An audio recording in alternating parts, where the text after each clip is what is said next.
Islam. Peace and love, everyone. How's everybody? Doing good. Good, good, good. Well, today we got the brother Abdullah Talib El Mosi Bey. Of course, he's the specialist at etymology, and you know he's gonna be getting down with us today, going over some things. But like I say, like I always say, man, we as Moors, brother, we gotta come closer together.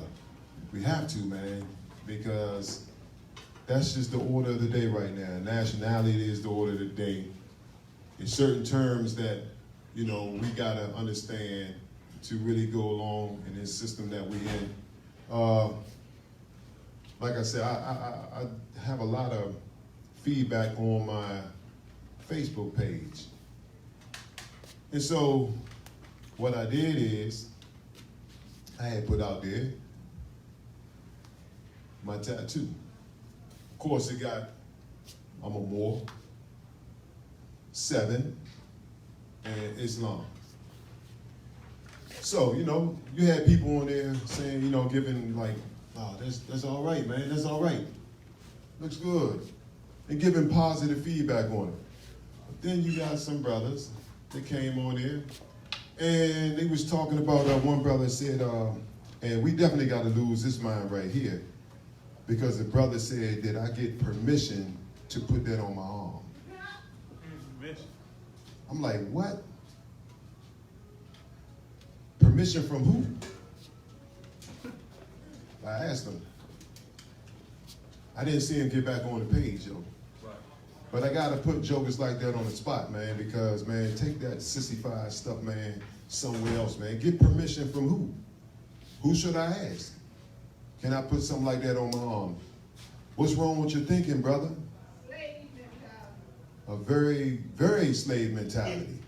So I'm saying, don't follow that. Of course, be kind to the brother, man, but look, we don't need that in here, man. It's time to rise up.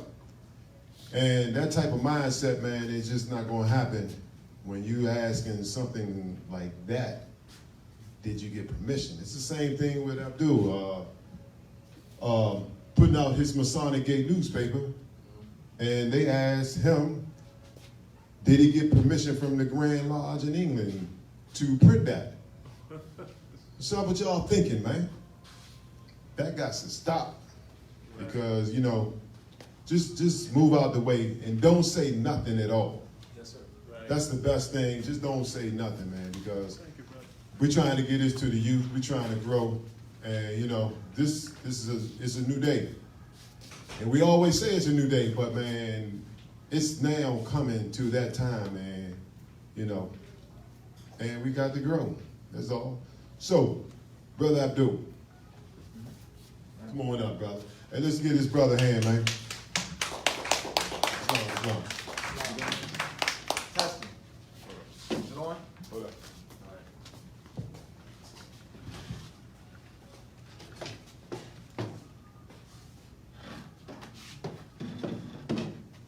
Appreciate you coming, brother. Appreciate you coming.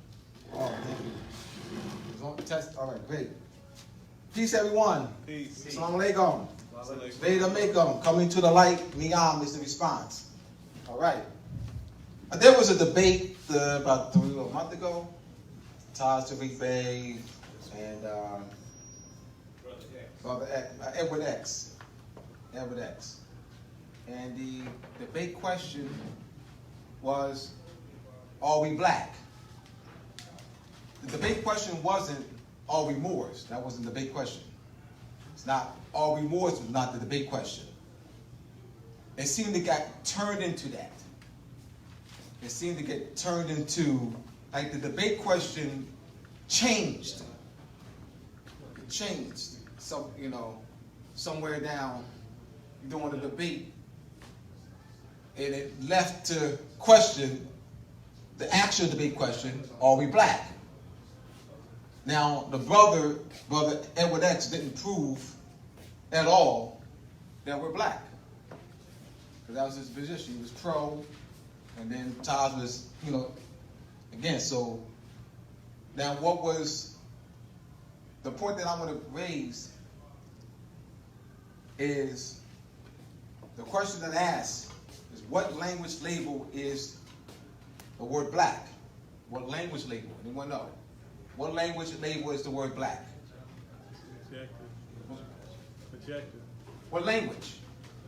Oh, middle language. Middle what? English. Middle English? Yeah. B-L-A-C-K? Right. All right. It's modern English. It's modern. This is Middle English. B-L-A-K. This is Middle English. Because this is the current spelling. I mean, because we're not speaking Middle English today. So you don't write black, B-L-A-K. Right. You write black what? B-L-A-C-K. Right. All right, you want to respond to the language label? The language label, yes. I thought black was a pejorative. No. I'm saying language though. Okay. All right, the question is, what language label? The language label? Yes. What language? French, Italian, Chinese, English. Japanese. Hey, look, y'all do me a favor. Russian. Do me a favor. Speak in the mic if y'all ask questions. Like, you know, is it Russian? I thought it started with Old German.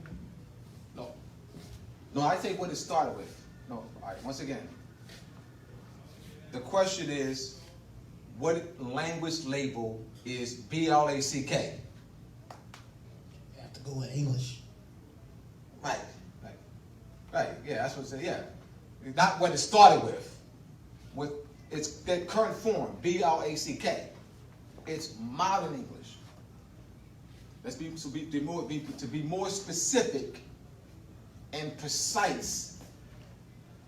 It's, Would that be 1,500 years? yeah, 500 years. Okay. Modern English.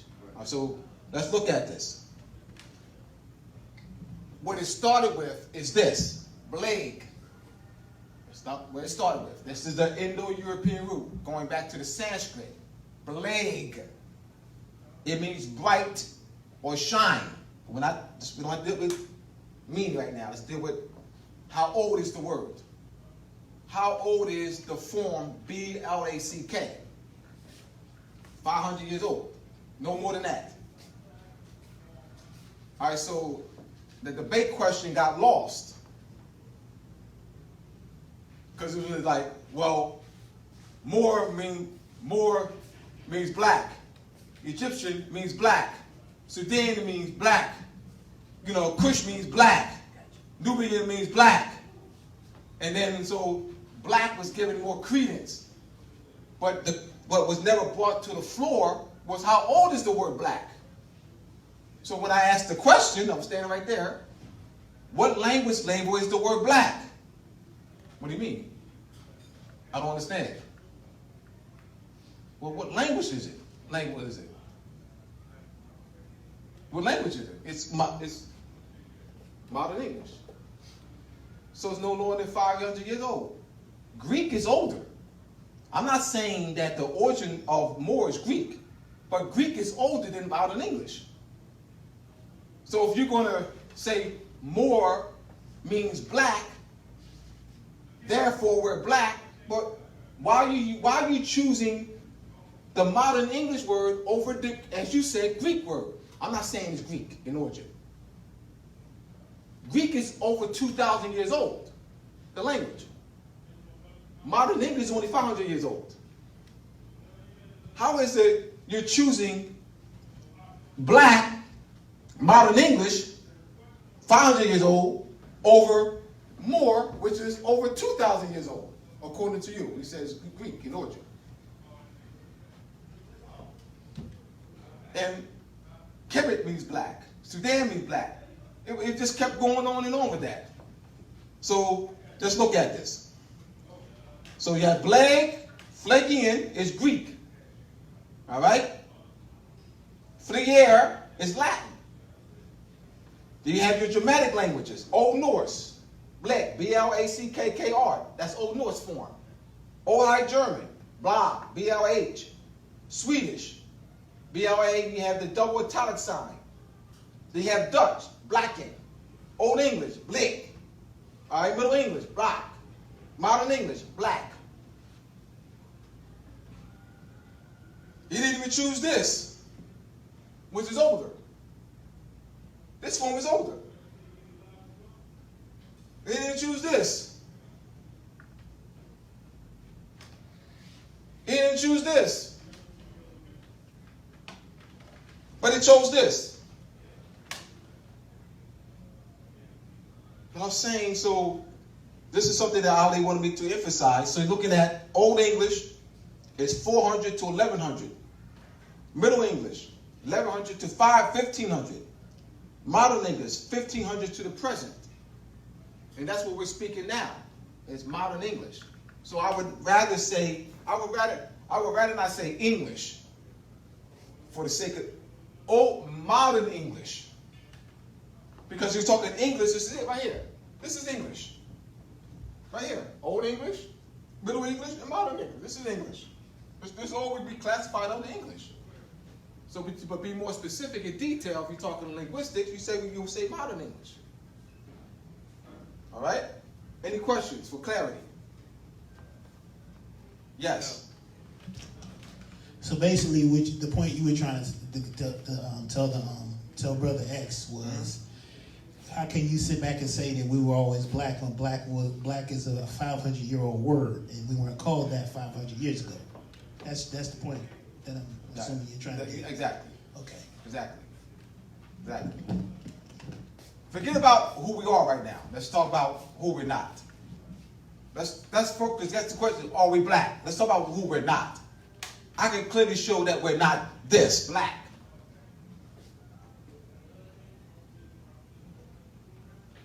And Noko Rashidi does the same thing. I can say his name is a public figure. But Noko Rashidi does the same thing. When Noko Rashidi will come here and tell you that Moor is a Greek word, and it means black.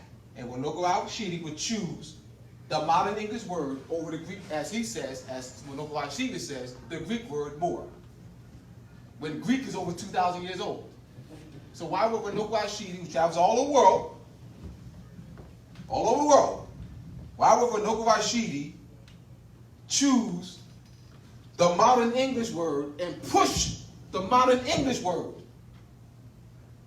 over an older word Moor? Let me say, you have people that have PhDs, man, they have all type of degrees. You got people that have lived basically their whole life, man, and do not know what etymology is, man. And it's so important because etymology actually determines truth. And you have to go in and study. And a lot of our people, man, like when it comes to stuff like that, they don't really go and do that type of research into that stuff, man, because it's like, I guess it's too time consuming, maybe, I don't know. But you have to. I don't disagree with you, Ali, but we're talking about Noko Rashidi. No, you're right on that. If you're speaking generally, but that what you're saying doesn't apply to Noko Rashidi. Well, why you say that? It doesn't apply to him. How you well, know that? one, he's traveled the world. Yeah, but that don't mean he knows etymology, though, brother. No, because he may not know etymology as well as I do. I'll give you that. What I'm saying is he knows about black. Though. He knows that black is not ancient. He knows that the word. I'm gonna give you that. Yeah, I mean but we never. You really can't say that because you don't know. I never heard him say that. What you just said. We can't really assume that he knows that. Yeah, but we can't assume that he doesn't either. I mean, I can say. Both could go. I can say we can assume that he. We can't assume that he doesn't know, and we can't assume that I'm with you on that. But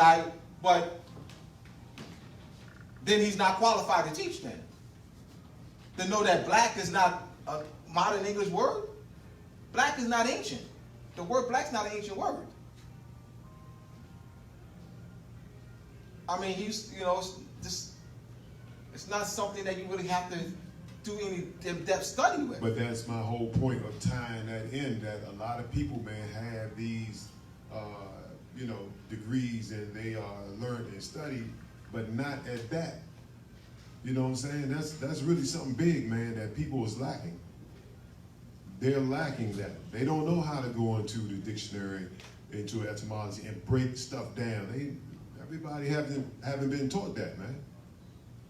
We talk about what Noble Rashidi. Yeah, I'm talking about. I'm not talking about everyone. I'm tying him into I this know, but also. I'm not. So I'm not. you know, yeah.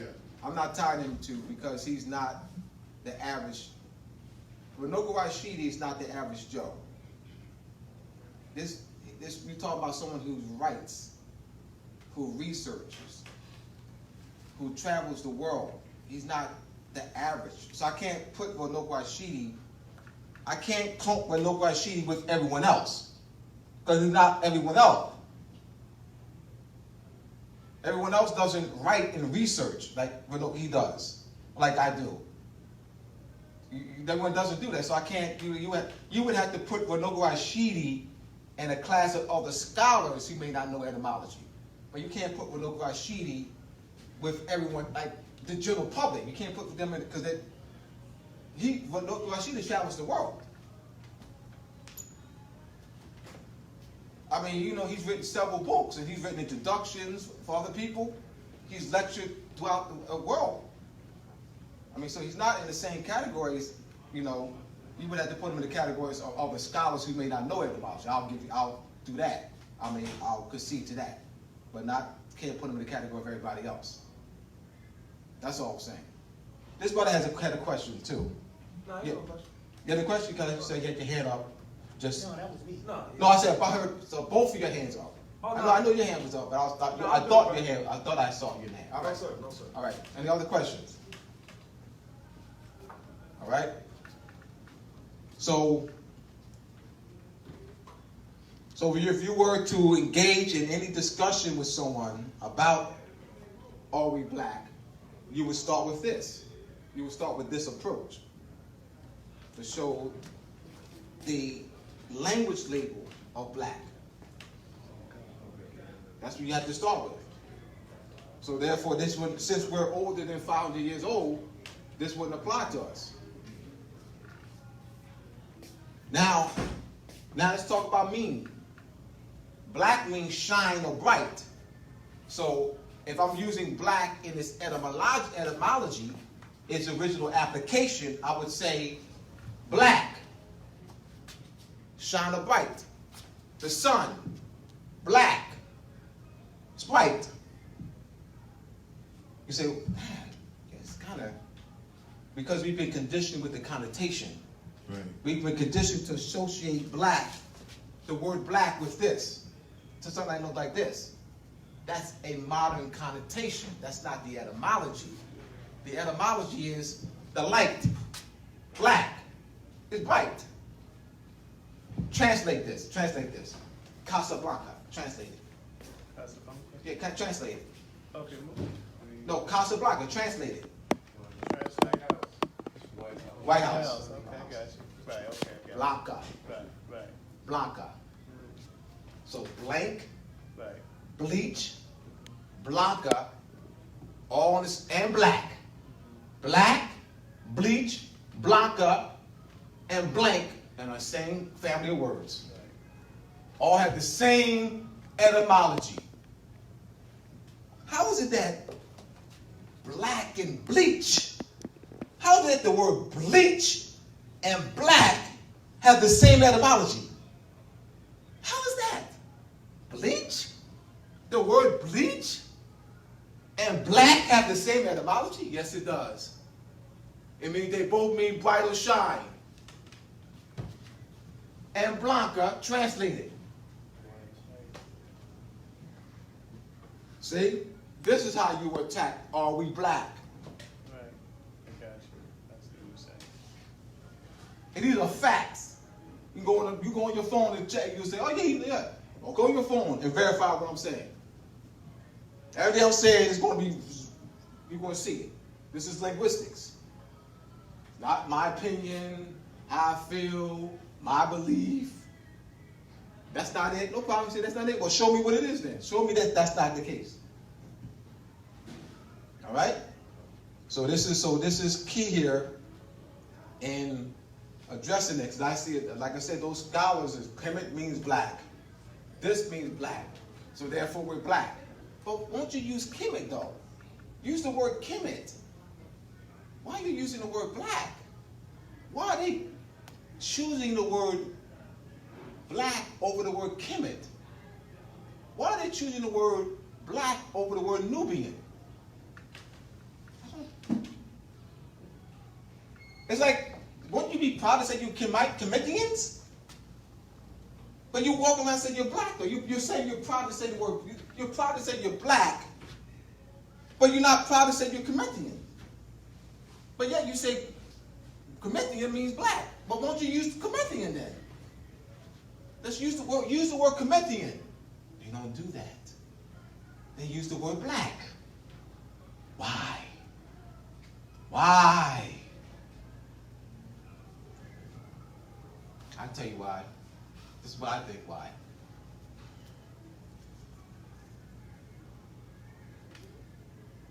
They got books out there. Now they got those books in the trash. That's why. They got to throw those books in the trash. They got books out there teaching people that they're black. Now they tell them that they're not black. Now those books ain't no good no more. They got those books in the trash. So that now they're going to justify it. They're going to rationalize any other way because it's economics. It's not the love of our people. It's not the liberation of our people. It's not the freedom of our people. It's their personal economics.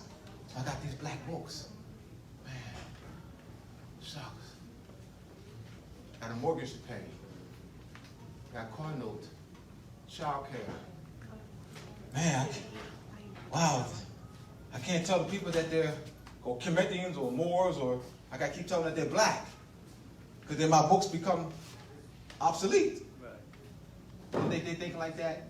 They're not stupid. Right. No, you're right. They're not stupid. I'm talking real talk. Right. Right. It's real talk. Right. If you built your whole living off of that, and you say, my books are trash, that's your living. That's your livelihood. You just said your life. You're not going to. When you say your livelihood is trash, when you got car notes, mortgage or rent, credit card bills, wife, girl or girlfriend, you're not going to say that. I mean, let's use logic, y'all. Let's use pure logic and reasoning. So what you got to do? You got to play. Yeah, Kemet means black. Moor means black. Nubian means black. This means black. Egyptian means black. Ethiopia means black. And then when somebody like myself questions, you know what I mean? Oh, what do you mean? I don't understand. What do you mean? And then they make it turn into a controversy. They did over there, turn into a controversy. What? So now what? So they don't have to answer. Oh, I did my job. I made a controversial issue. I did my job. Now I deflected it off of me. I deflected the attention off of me. So I ain't have to answer it. It's a strategy, y'all.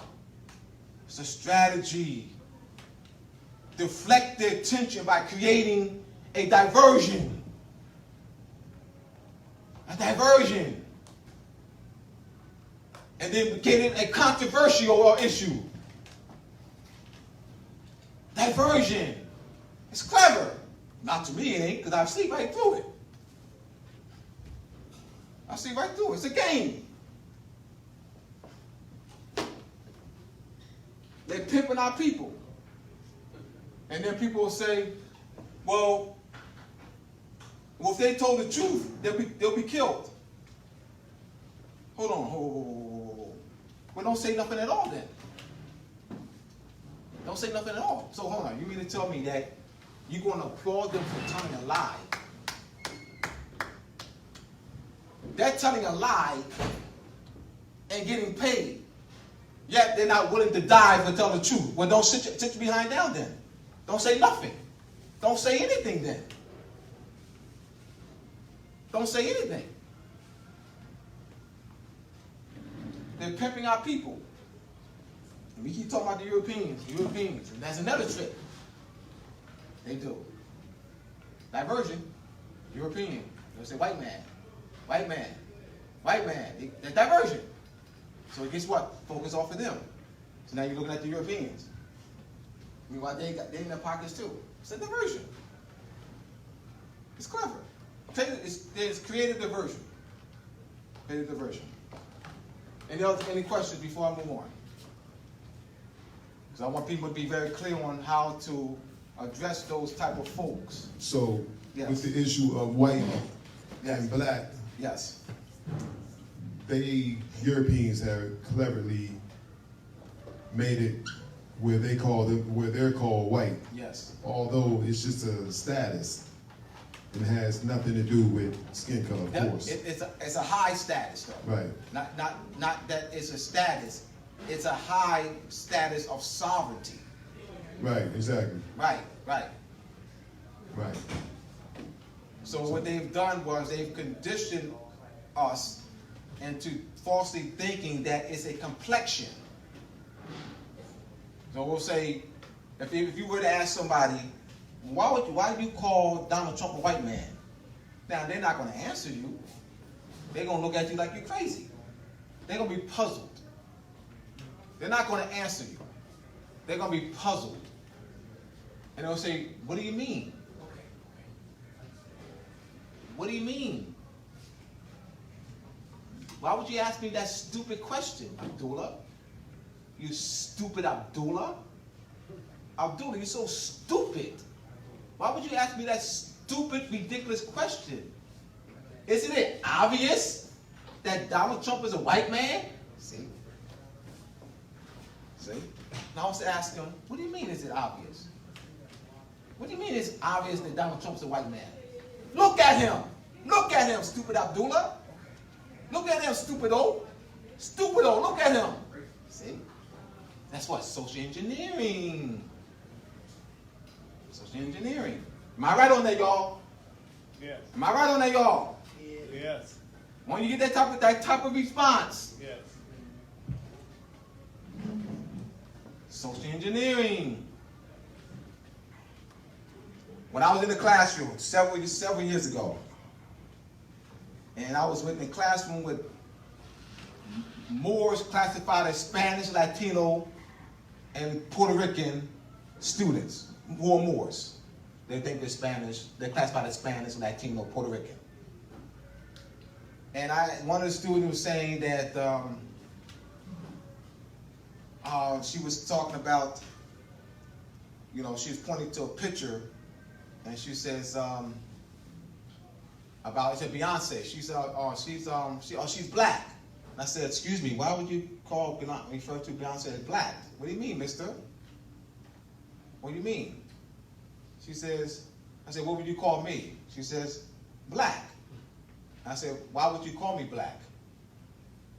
So another student answered, because of your skin color. That's what he's asking. He said, because of your skin color. So I said, no problem. I'm gonna use your line of reasoning. I'm gonna use your line of reasoning. A Dominican, my complexion. A Cuban, my complexion. An Argentinian, my complexion. What would you call them? A Colombian, my complexion. Colombian. And she says, Colombian, Right. Cuban. I said, whoa. I said, based on your line of reasoning, let's go back. You said you agreed with him. I asked you, why would you call me black? He said, because of your skin color. And you said you agree with that. Let's go back, let's do it again. Colombian, my complexion. Cuban, my complexion. Dominican, my complexion. What would you call them? Wouldn't they be, based on your line of reasoning, wouldn't they be black? No, mister. Why not? You said that I'm black based on my complexion. But wouldn't that line of reasoning also apply to them? No, mister. See See the social engineering? See the social engineering? I'm just conscious of it. And we hear that every day, all the time. I'm just conscious of it. I'm just conscious of the colorful language. That's all. I have it every day too. But I'm just conscious of it. They're not. They couldn't see it. They couldn't see they couldn't see it. Right. You know? So, of course, y'all can see it. All right? Questions before I go on? I got a question. Yeah, quick, Ali. And I'll do this because this is my style, because I like to engage people.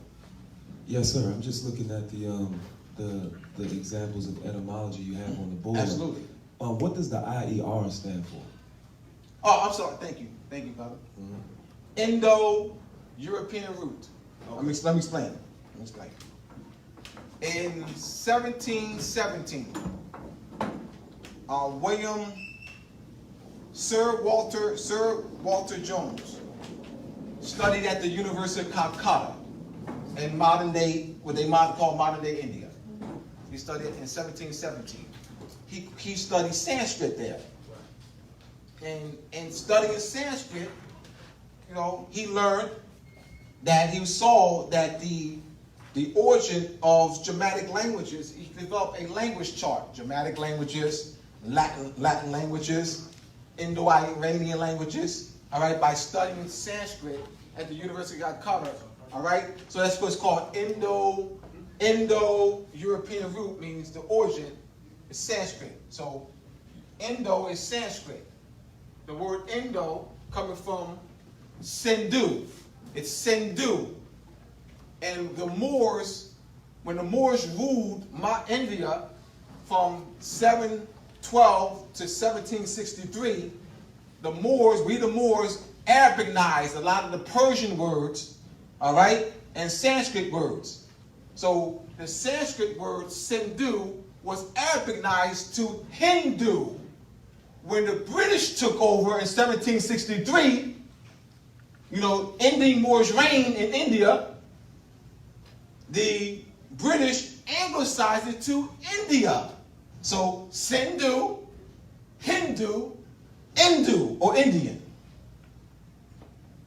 Did I answer that? All right.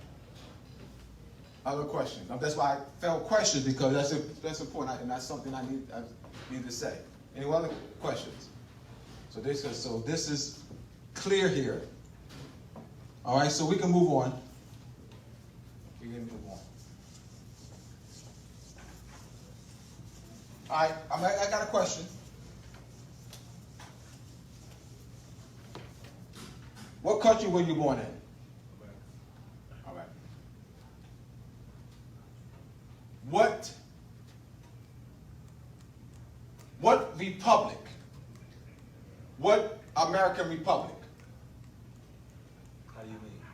No problem. Haiti, El Salvador, Jamaica, Costa Rica, Peru, Argentina, Suriname, Guyana. I'm explaining. I'm telling you what I mean. I say what? So what American state? You said America. Look, this is fine. I have no problem with that. Give me a minute. I got you. I just needed to know specifically, so I can know the geography. Right. What American state? So I'm giving you examples of American state: Haiti, Cuba, Trinidad and Tobago, Jamaica, Suriname, Argentina, El Salvador. Which American state? So the United States of America. All right. So you're talking about you were born in this part of America. You were born in this part of America. Continental, right? As they say. He was born in this part of America. All right. So now clear as to what part of America. So he wasn't born in Haiti, El Salvador, Jamaica, Trinidad and Tobago. He was born in this part of America. If he had been born in Jamaica instead of America, he would be correct. He would still be correct. But by country, there are several American states. So we just need to be more specific as to what you're, all right. So he was born in this part of America. All right. What country were you born in? The United States, technically Turtle Island, I guess. I don't know what that means. But it's cool. What country were you born in?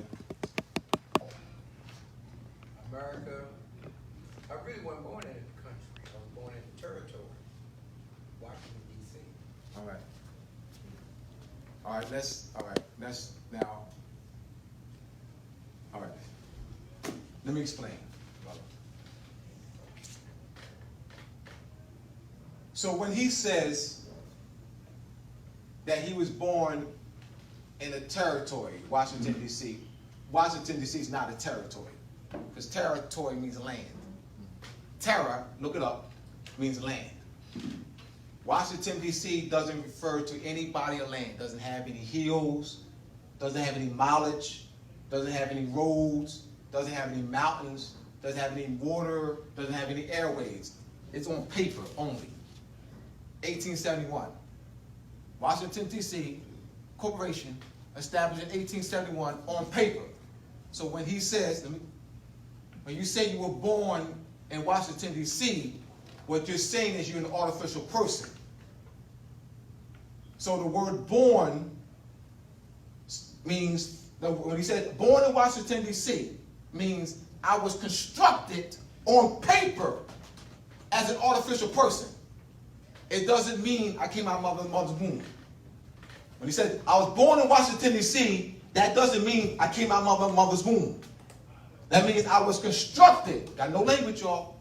Symboliography. Symboliography, the art and cunning of drafting legal documents and instruments. That's symboliography. We're going to go. Symboliography, the art, deception, and cunning, deception, art and cunning, deception of crafting legal instruments and documents. You see why I engage in questions, y'all? You see why I do this? You see why I engage in questions? Right. That's why I facilitate questions. Yeah. All right? So, this can be a minute here, real quick. You're born twice. Everyone in this room was born twice in the hospital. I'm explaining. Everyone in this room was born twice in the hospital. Minutes apart. You were born twice. So, how can I be born twice? Minutes apart. Easy. I can explain. You came out of your mother's womb. Pull. Push. Push. Push. And then came out of your mother's womb. Right? They either put you on your mother's breast and then they eventually took you over to the table. You know? Put your ink, put foot on ink, step, ink. That's the second birth. So people think, here we go, symboliography. They only associate the word born with push, pull, come on, push, come on. They're tricking you. They're tricking you. They're not telling you about the other birth. The constructed, they use constructive, all right? So it's called a constructed birth or constructed trust. So they create a constructed trust. The birth certificate. All right, so this is a constructed. So they use constructive language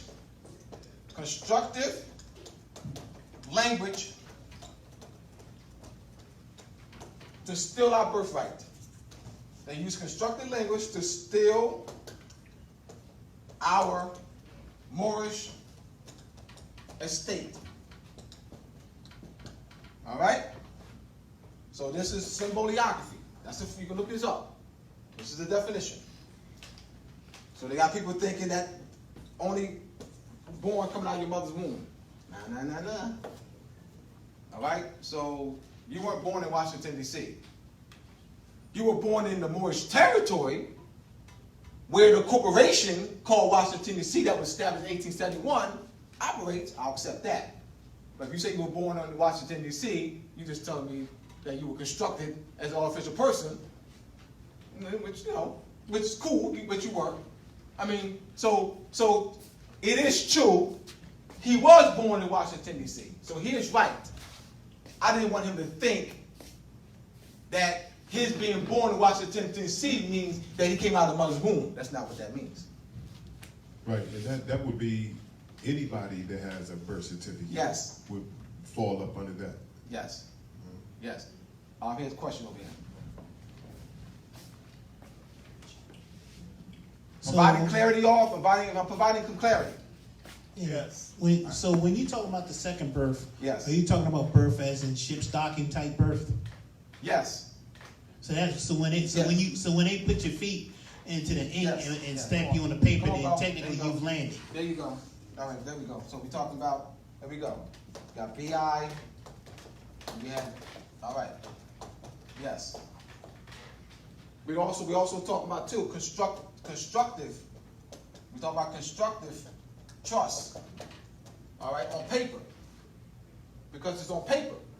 Because they send the application to vital statistics, and they construct a bond. They get underwrite it, and they sell it on the stock market. That happens. That's on paper. All right? You got a question too? All right. So I will be clear. So here, another question for you. What's the name of this country? What's the name of this country? North America. The name of this country? America. Remember you got El Salvador, Costa Rica, Trinidad, Tobago.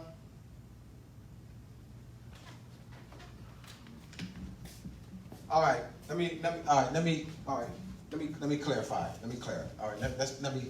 give me about 5 minutes, y'all. Let me clear. I need to clear. I got you, bro. Let me just clear. Because he's not wrong. So he's not wrong. Because when you say America, all right, so let's just clear this up. You're saying the Moroccan Empire. This is what the brother means. He says he's correct. So it's really an empire. The Moroccan Empire. So he was born in the Moroccan Empire. This is brother. So he was born in the Moroccan Empire. The Moroccan Empire extends from, because the Moroccan Empire is vast. That includes Europe, North Africa, part of West Africa, North America, Central America, South America. Remember, we also ruled modern day India for 1,000 years. So you're talking about Moroccan Empire. So you are correct with that.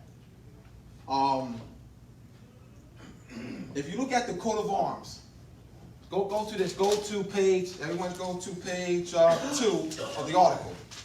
Go to page 2. I just gotta provide clarity here. Now we gotta talk about the Moroccan Empire. All right. Yeah, page 2. You see here in the last column, it says the Moors in South America, Central America, and the Jordan Islands. These are some coat of arms. These are the coat of arms that have the Moors feds. All right? Can you come up here, brother? Can you come up here, please? We have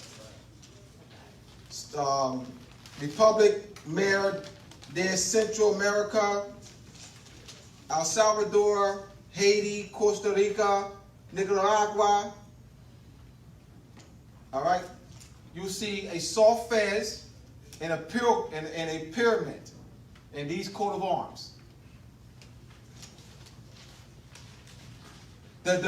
Those we call Dominican, they're not Dominicans. The name Dominican comes from Saint Dominique. They're Moors.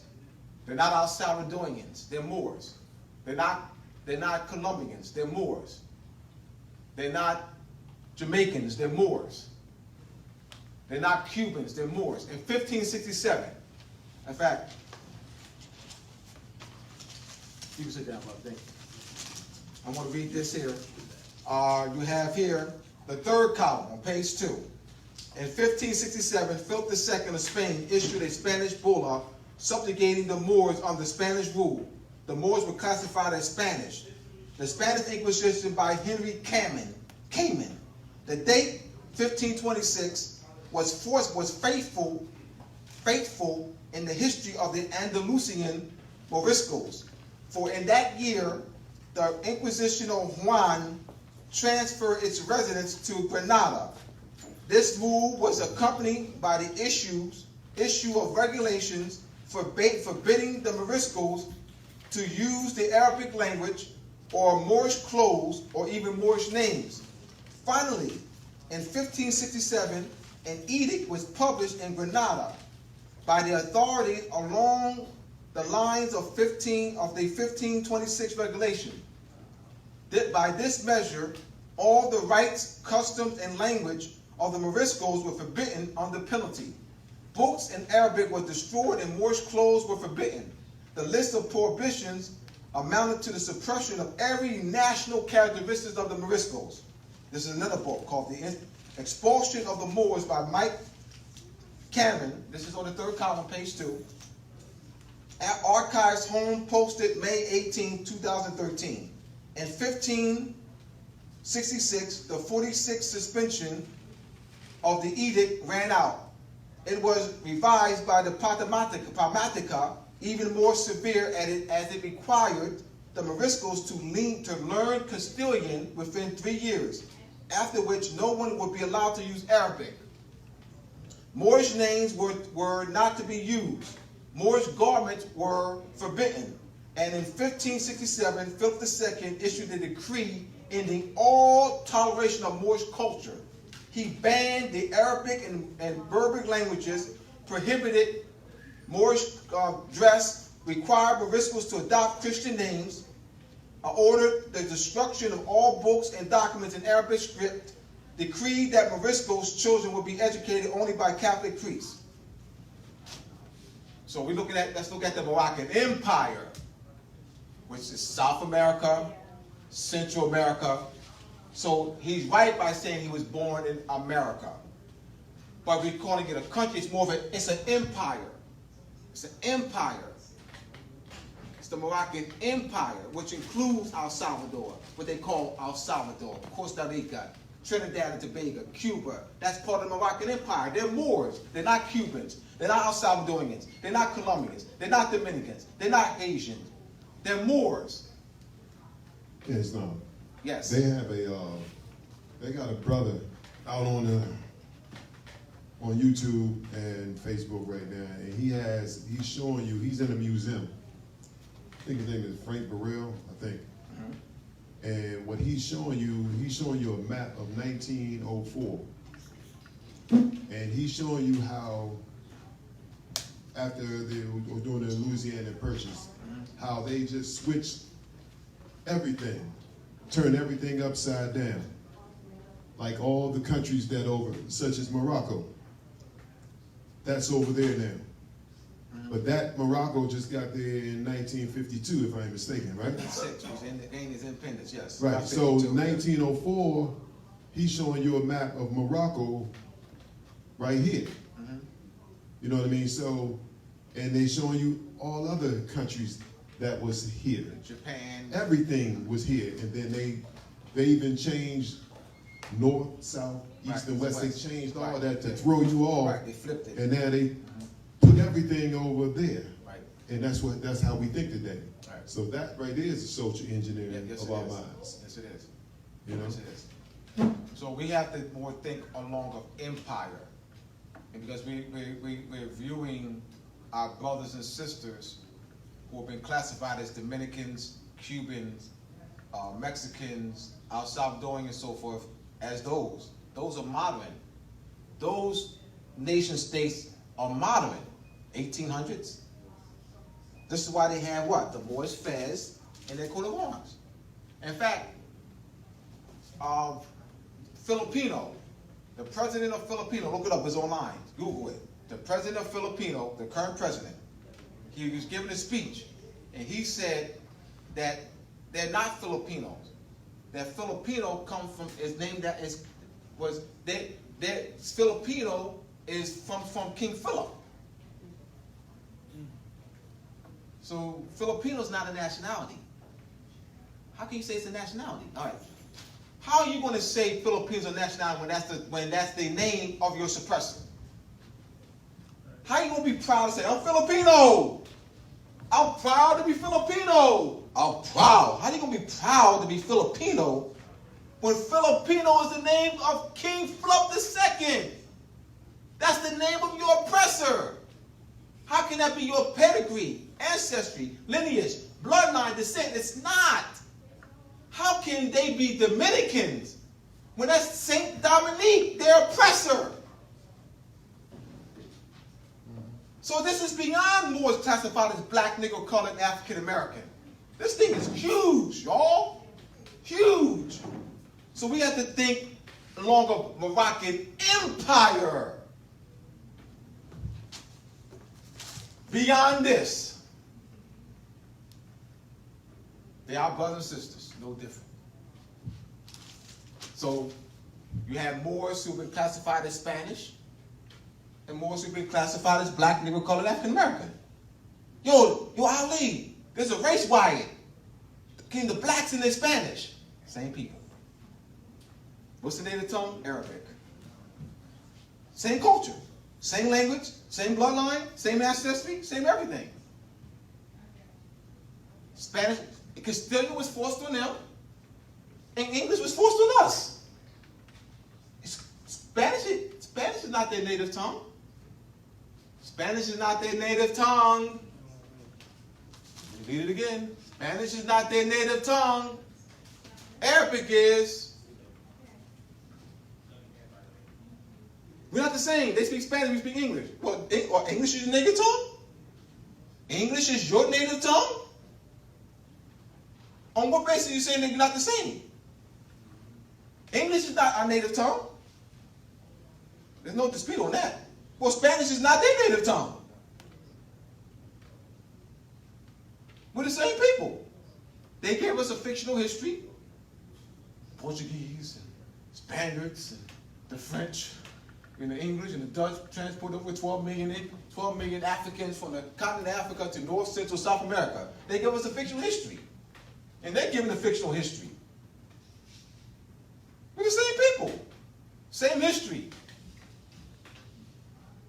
That's what's called divide and conquer, or schemata. So as long as we are divided, Colombian, Dominican, Cuban, El Salvadorian, we got to unite back under the Moroccan Empire. So, and what about our people who look at the Indian being so-called native to this land other than yourself? All right. Doss roll. Senator? Senator Doss. Senator Doss. Senator Doss. In 1832, he issued a bill in Congress. Europeans, what they did was they manipulated, do this Doss roll. 2 million acres. 2 million acres of Moorish land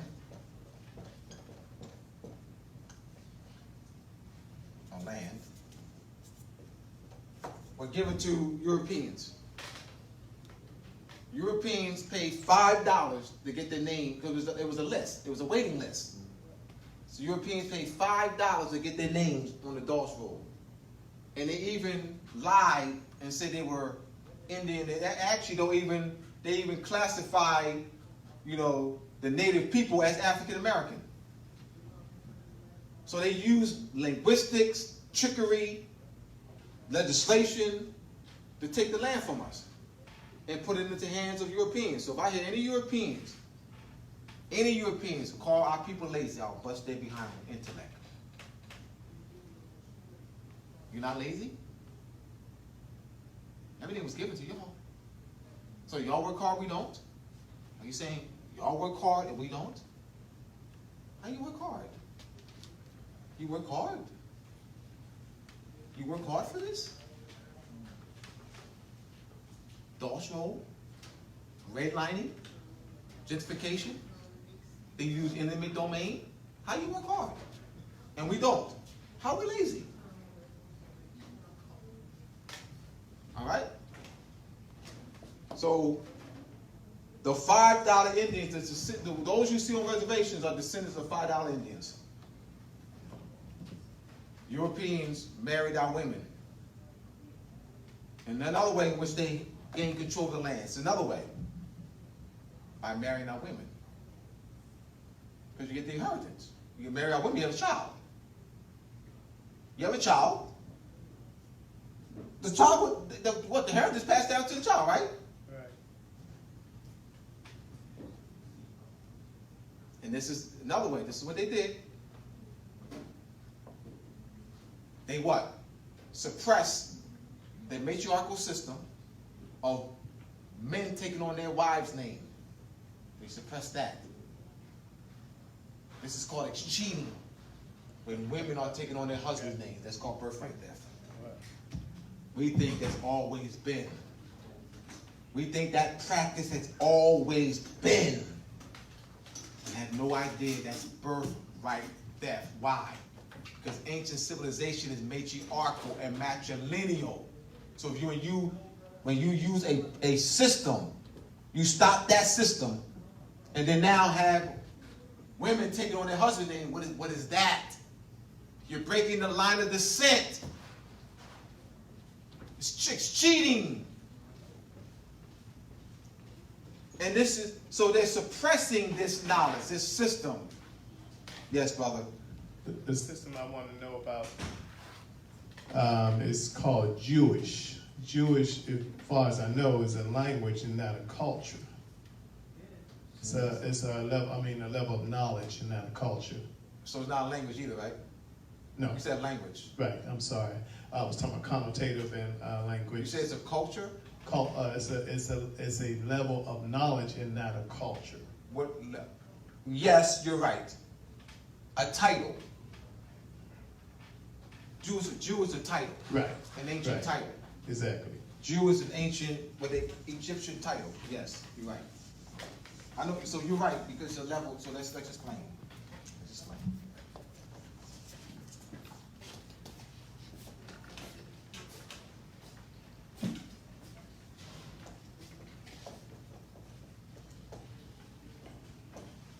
All right.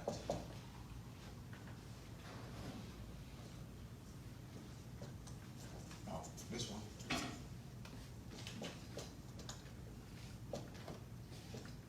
This is what you're talking about? Yes. All right, so Ta'uti, all right, so you're looking at intuition.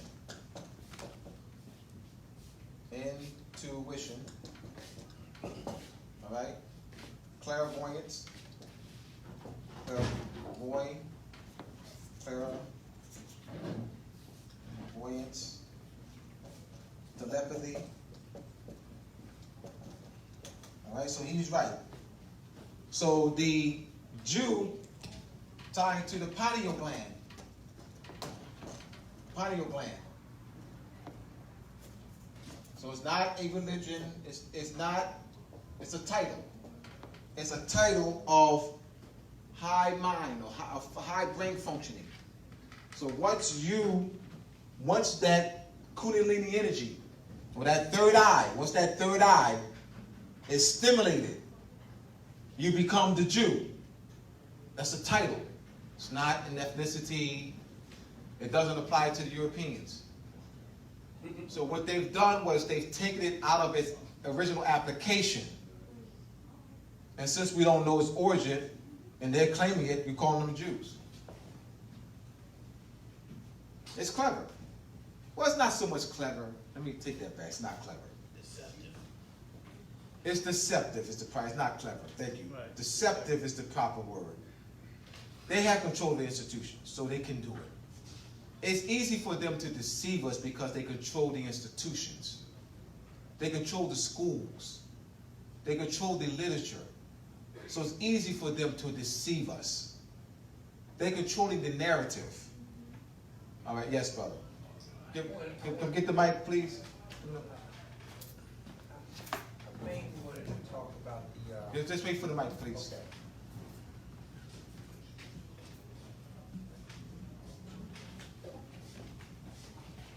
Talking, okay. I mainly wanted to talk about the Native Americans, because the way you seem like you're saying that the Moors are the Native Americans. And I'm talking about the Aborigines, copper-colored Aborigines. And also the Fosun people. They can prove they've been here 16,000 years.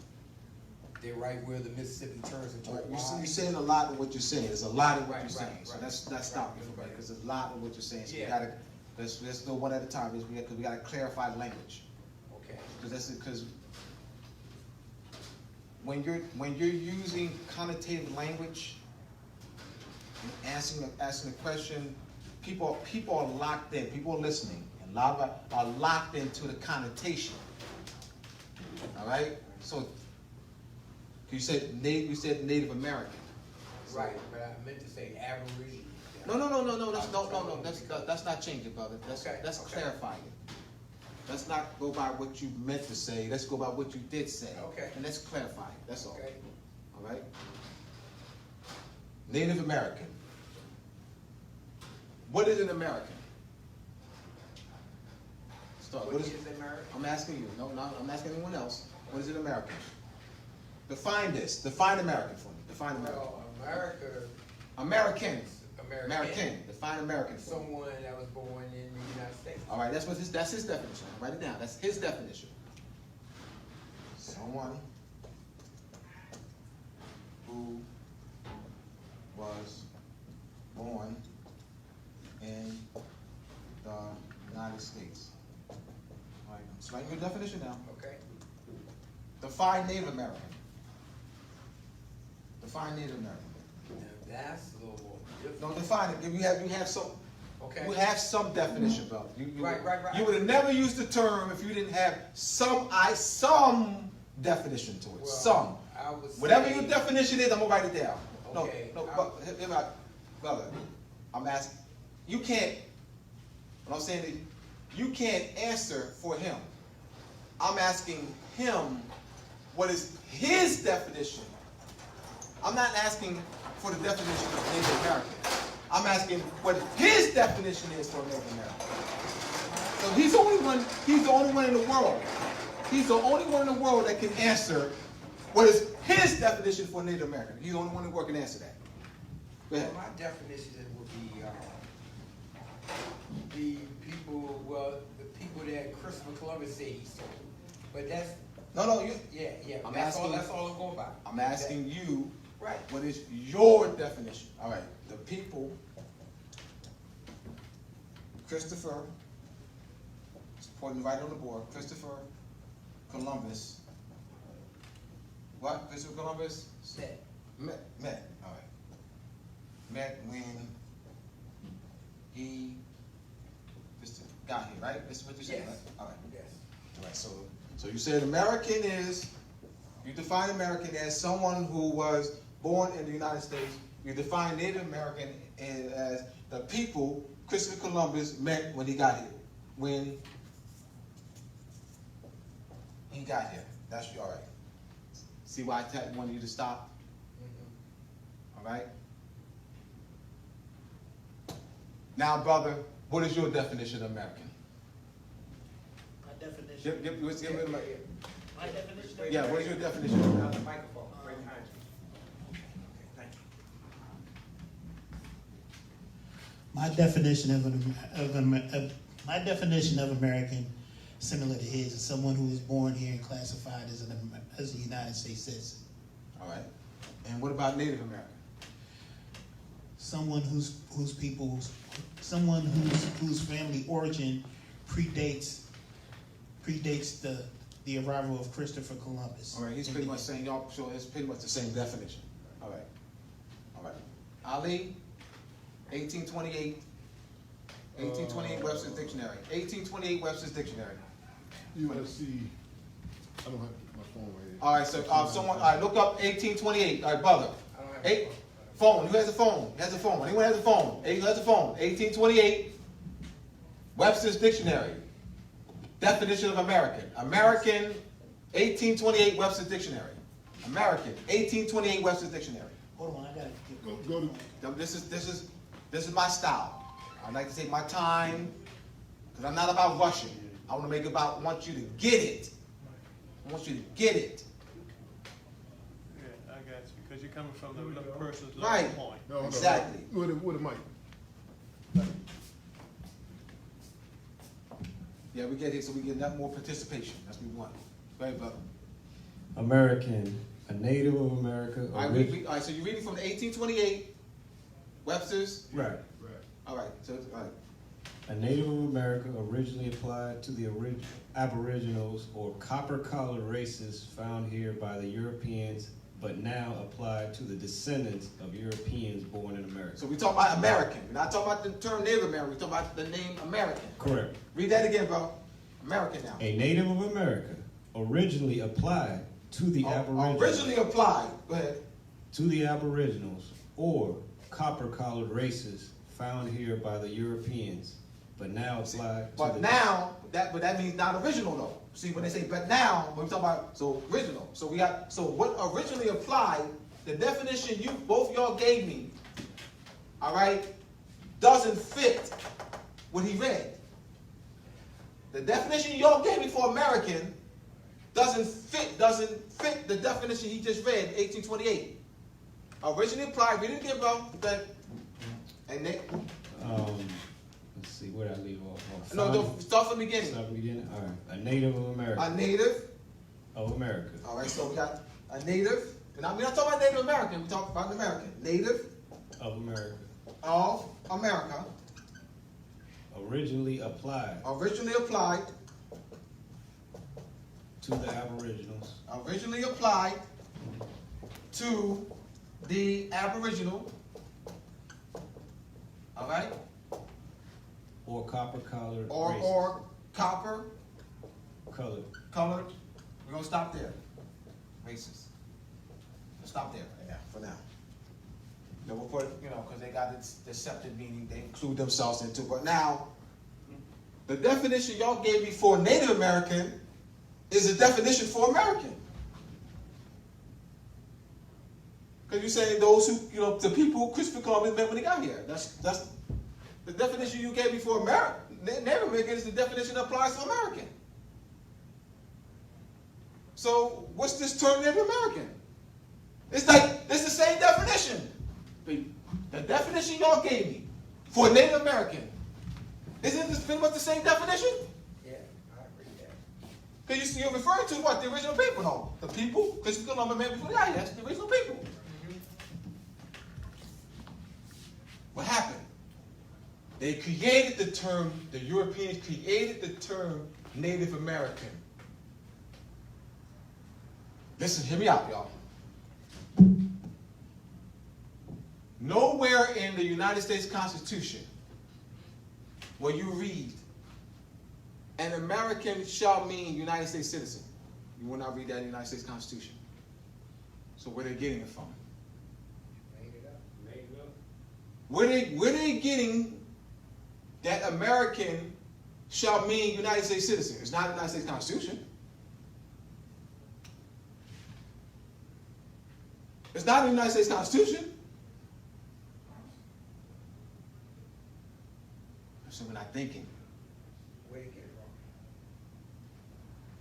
They made it up. Okay. Yeah. This is made up. Because an American is native. This is deceptive. It's deceptive, bro. It's designed to steal your birthright because they got you. You're associating this term Native American to those who came before Columbus, meaning the original people.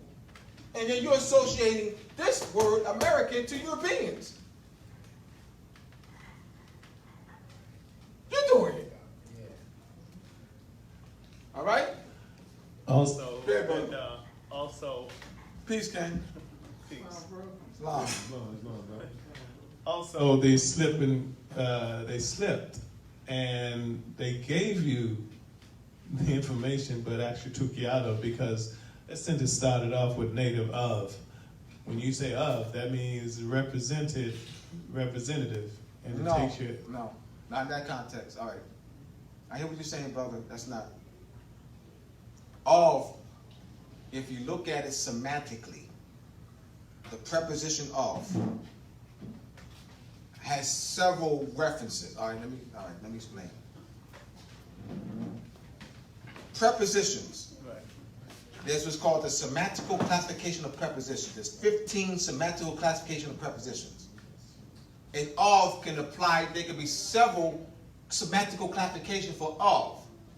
So of, in this, depending on the context here, all right, means from.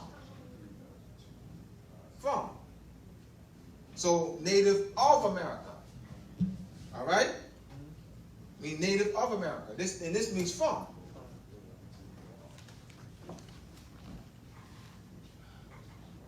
All right? This for the purpose, so you're talking about the symboliography. Okay. He's talking about the symboliography, the symboliographical meaning of. But that doesn't apply here. That when they when they draft legal documents. If I'm saying I'm of America, what does it got to do with the symboliography? America don't apply to them. The word America don't apply to them.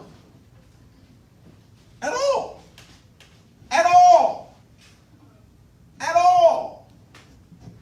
Right. Colonizers. Right. I want to, on that question right there, Yes. where it says he said someone who was born in the United States. Yes. I want to clarify that for a minute. Yes. I was gonna go into go. You go ahead and do it all. I got you. Basically, it means a federal corporation. Yeah, but this is coming out of USC 28, Yes. section Give it a reference. 3002. Yeah, give it a reference. It's 15A. Federal corporation. That's what United States means. Is it a more definite? Isn't it? No, I'm just telling you. All right. All right. Federal corporation. So the United States is a federal. Yes, United federal States. corporation. Yes. It's not a country. So it's not a country. No. United States is not a country. The country is Morocco. So it has a Right. EIN number, Right. Yeah. Yeah. just like this place Yeah. or Yeah. any other business. Yes. Yeah. Yes. Absolutely. Piece of paper. Yes. So you have a country. You have a corporation that's running a country. What country are they running? Morocco. This is the topic of my presentation. Say it again. What you said? A corporation, the United States corporation, is running a country. I guess. Morocco. Right. The United States corporation is running Morocco. All right. What do I mean by that? Yeah. No problem. No problem. Hear me out. Home Depot, Lowe's, Sears and Roebuck, Walmart. Do they negotiate treaties? Do they have the power to negotiate treaties? So, governments negotiate treaties and send ambassadors. That's sovereign power. That's sovereign power. To negotiate treaties, to set up embassies, to set up consulates, to send ambassadors, to send consuls, to receive ambassadors, so that's national sovereignty. So you have a corporation, United States, that's exercising Moorish national sovereignty. So when the United States Corporation negotiates treaties with nations, they're exercising Moorish national sovereignty. They're sitting in our seats. Donald Trump wears two headdresses. He wears the Moorish fez and the pilgrim hat. Donald Trump is president of the United States Corporation. He is also substitute Grand Vizier of the Moorish nation. Donald Trump sits where? In the Moorish Oval Office. The president of the United States sits in the Moorish Oval Office. So he has two functions, two positions. President of the United States and substitute Grand Vizier of the Moorish nation. So when Donald Trump signs a treaty, when he signs treaties, all right, he's functioning as what? He's not functioning as President of the United States at the time. He's functioning as what? He's functioning as what? The Grand Vizier, the substitute Grand Vizier of the Moorish nation. When Donald Trump does corporation business, he's functioning as President of the United States. Once again, Donald Trump wears two headdresses. President of the United States Corporation, yeah, that's true. But he's also the substitute Grand Vizier of the Moorish. This is the Moorish nation. Now give me a minute, Paul, because I got this concept. I know this concept, Paul. Trust me, I know this concept. And I know a lot of nationalized Moors are not clear on this. When you turn to C-SPAN or CNN, you see 100 senators. There's 435 representatives. That's 535 altogether. They're sitting in the seats of the Moorish government. They're not exercising French sovereignty, English sovereignty, Portuguese sovereignty, Spanish sovereignty, Dutch sovereignty. They're exercising Moorish sovereignty. Come here, brother. Come here, please. This is what they did to us. And I wish it would work. It would be more effective if we had a European in here. It'd be more effective if we had a European in here. So just pretend I'm European. All right? Just pretend I'm European. All right? Somebody that look like Donald Trump. I'm European. Somebody that look like Donald Trump. I remove his fez. I take his fez off. He's a Moor. All right? I take his fez off, knock him off the seat. Don't sit over here. Knock him off the seat. Take his fez off and put it on my head. This is still his seat, right? Right. He's been dethroned. Right. So he's the heir apparent. That's what they did to us. So they're exercising our national sovereignty. They're not founders. We're the founders. They gave us a fictional history. So the history that they give in the textbooks, they want us to think that they're the founders. You're not reading no establishment of no country. They didn't establish no country. In the Declaration of Independence, the Articles of Confederation, Northwest Ordinance, Constitution. They didn't establish, not established. So they thought they're chronicling, because what they did was they wrote you out of history. Once you place yourself back into history, you can clearly see it. They took us out of history. So it's what? About them. You just see them. Yeah, go. Founding fathers. They're not the founding fathers. We are. They're not the sovereigns.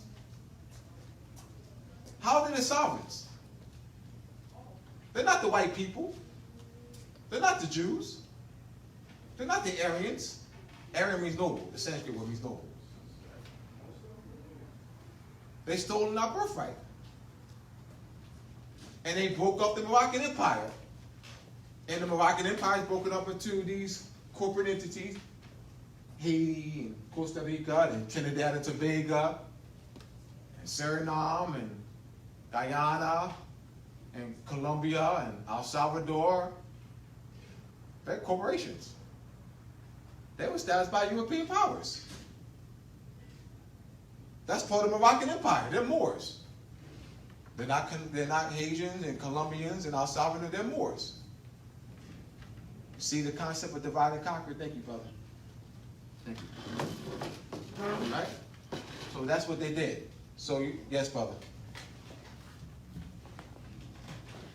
So let me put the obverse and reverse seal. All right, here we go. Thank you, brother. Okay, you mentioned Grand Wazir and President, Yes. right? Yes. Would that be the reason why when he is dealing with war, he's called the commander in chief, and when he deals with business, he's called the chief executive? No. I'm not talking that. No. All right. That's not what I'm talking about. Let me explain.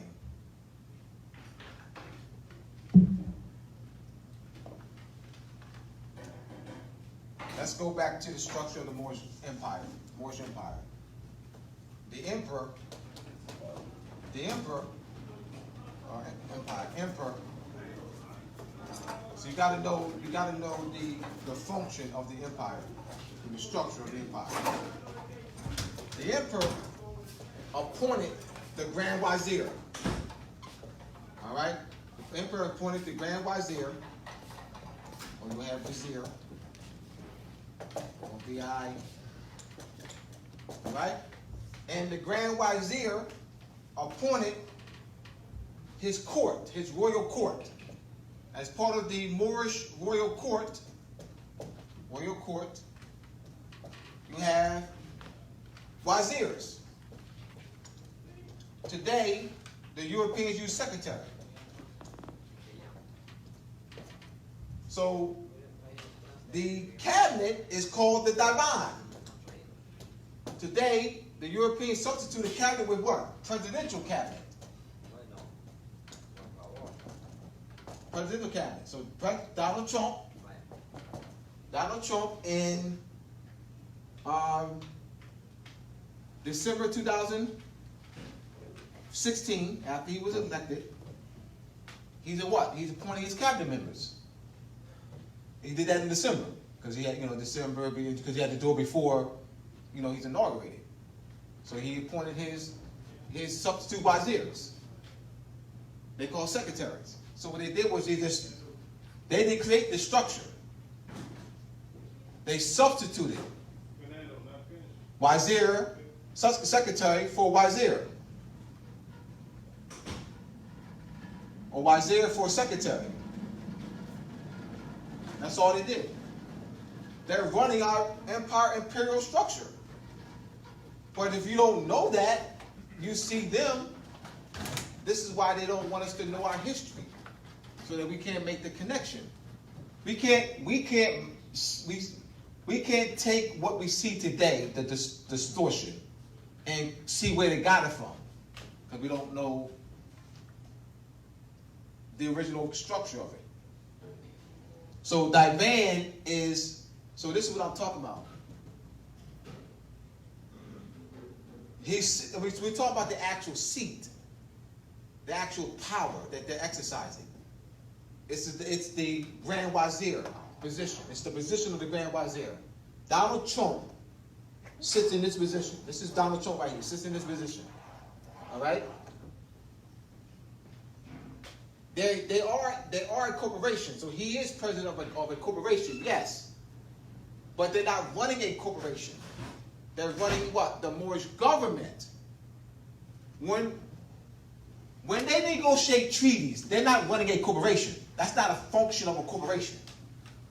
When they send ambassadors, when they set up embassies and consulates, that's not a function of a corporation. When they negotiate treaties, that's not a function of a corporation.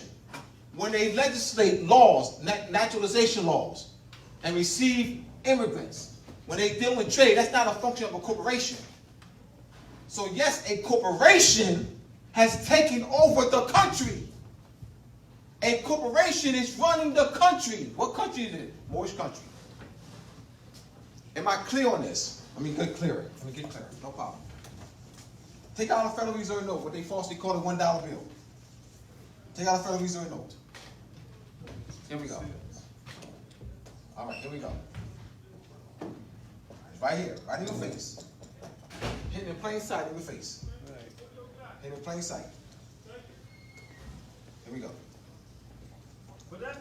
the Great Seal. This is our verse. Our verse. Of the United States. Which side? I'm not an artist, y'all, so but y'all know what y'all know this what I'm talking about.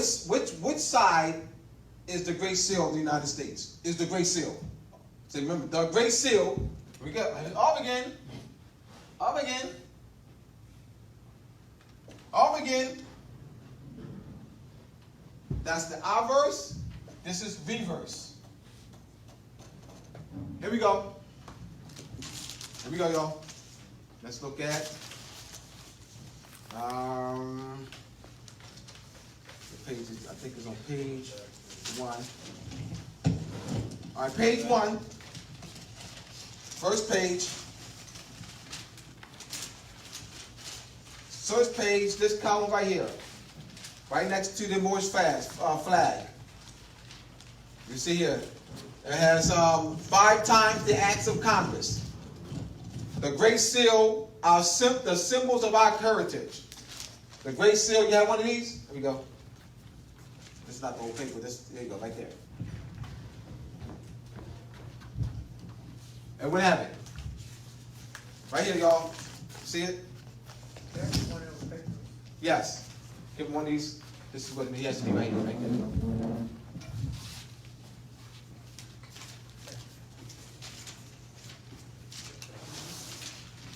This is on the page, brother. This is on the page of the paper. All right. So if someone read that. Our Great Seal.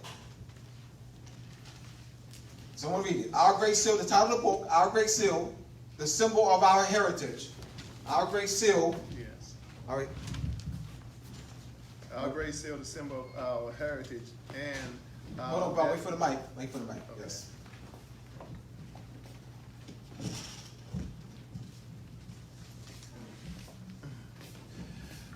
Our great seal, the symbol of our heritage, and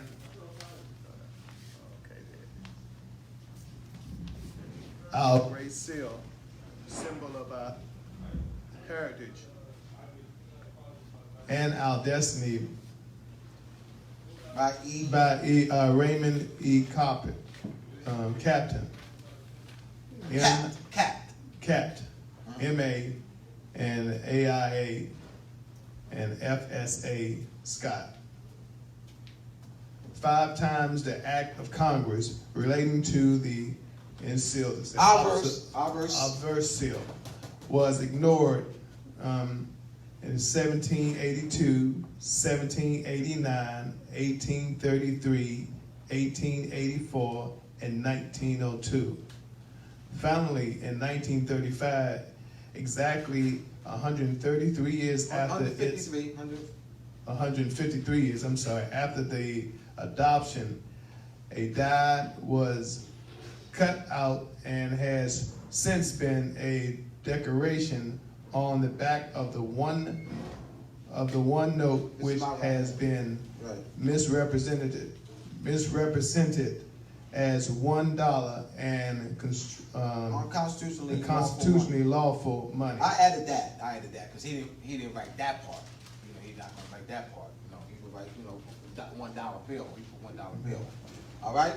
So the die was first ignored, was finally cut 150 years later. This is the obverse.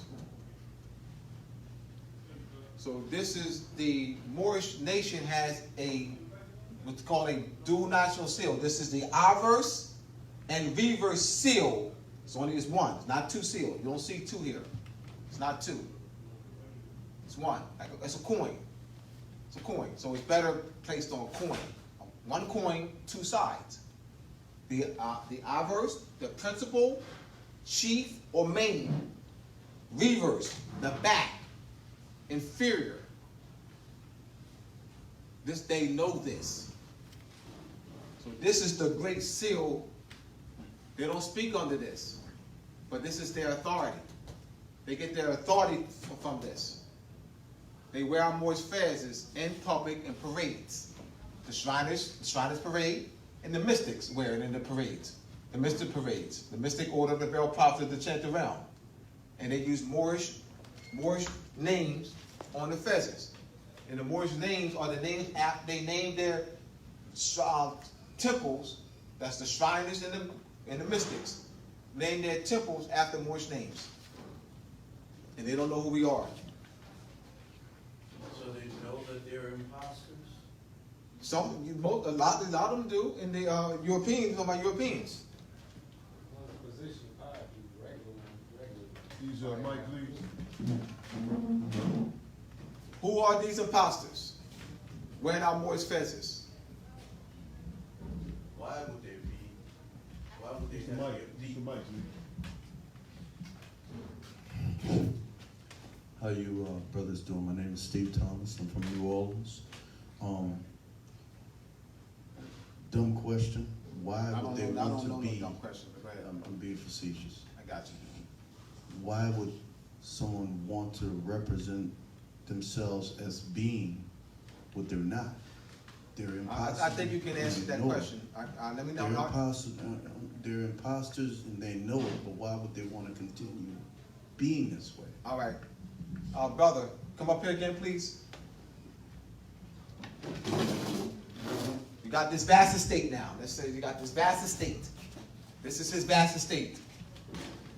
Once again, I'm stealing his birthright. That my children, grandchildren, great-grandchildren, great-great-grandchildren, great-great-grandchildren, great-great-grandchildren, all right. So, once again, you can knock him off the throne. Take his Moorish fez off. I'm European now. Did I answer the question now? 110%. Thank you, brother. Aren't they benefiting? Yeah. Aren't they benefiting? We ain't. How we benefiting? But you're on the labor. You did the damn labor in this country. No. Yeah. Let's back up. But I'm saying the way you're saying it, like, as if it's, no, this is our country. Exactly. We're the founders. Exactly. No, we did the labor, I'm saying we did the labor thousands of years ago. We did the labor before them. No, I'm sorry. He might be mistaken. I know what this is what I think he's coming from. This is what I think he's coming from. They made us work and built this country. No, the country was already built. We built the country. Not by force. What I want to get across to him. We didn't build our country by force, by their force. That's the misconception. I know where he's coming. I heard that all the time. Well, I've heard that for years, bro. I hear Afrocentric folks say that. I hear Afrocentric folks say the white man built this country off our back. I'm saying that's a false, that's misrepresentation. We built this country without their force. They're suppressing a lot of the history and archaeology. You got underground cities. You have mounds and pyramids. We built this without any force from them. I don't want, because I don't want that mentality of they forced us and to build this country. No, they did not. It was already built. They're lying in the textbooks. They're lying in the textbooks and got you thinking that we lived in that the native people lived in teepees and all that. You know that? All right, let's analyze this, y'all. Living in a teepee represents what? Nomadic. No knowledge of permanent, no architecture, astronomy, irrigation, farming. If you live in a teepee, that's not permanent structure. A teepee is not permanent, bro. It's not permanent. See that? See that? I already know the social engineering. I know it. Yes. Just wanted to add something. Turn on the that button. Pull up. Yeah, push it up. The problem that we have is we've been watching that movie Roots, and we still operating like that movie is true when it's really not, and that's the big problem that we have. Yes, that's what it is. Right. So we don't see ourselves as being native, as being knowledgeable in astronomy, horticulture, botany, irrigation. Yeah, that the Native Americans, as they say, the native people lived on reservations.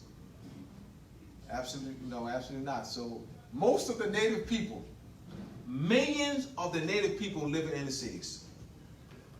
And millions of the native people live in inner cities and not on reservations. Some of them natives, I'm saying millions though. I said millions live in inner cities. Millions of the native people, I just stated the fact. Millions of the native people live in inner cities. They just don't know it. Philadelphia got what? A million, population of 1 million. So how many people are the native? You got Philadelphia, population of 1 million. How many of them are native? You got Chicago. Let's talk about, here we go. Chicago, 3 million. Of course, they're not all native. Philadelphia, 1 million. Let's look at the big cities. Boston, Los Angeles. Those 4 cities right there, how many of them of the people are native? At least a few million, several million. Because you got Chicago got 3 million, Philadelphia 1 million, Boston has what? Los Angeles has what? So you got a few million native people right there that live in the cities.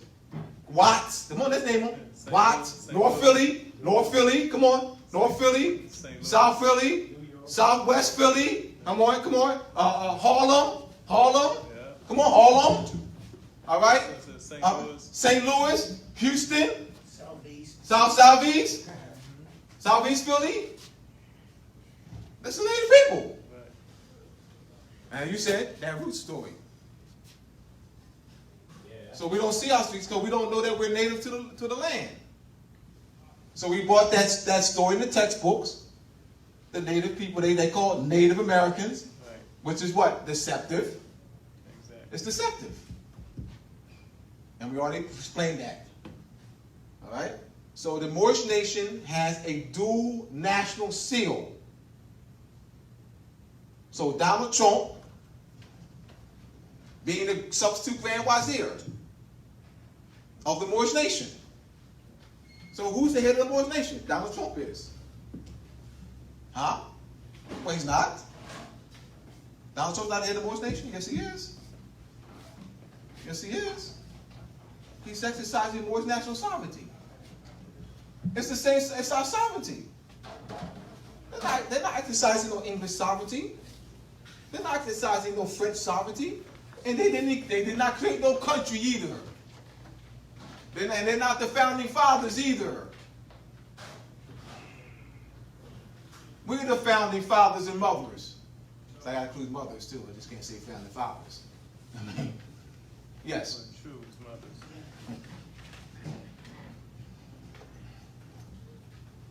How did they take the how did they jack the Moroccan Empire and take it from us? All right. Great question.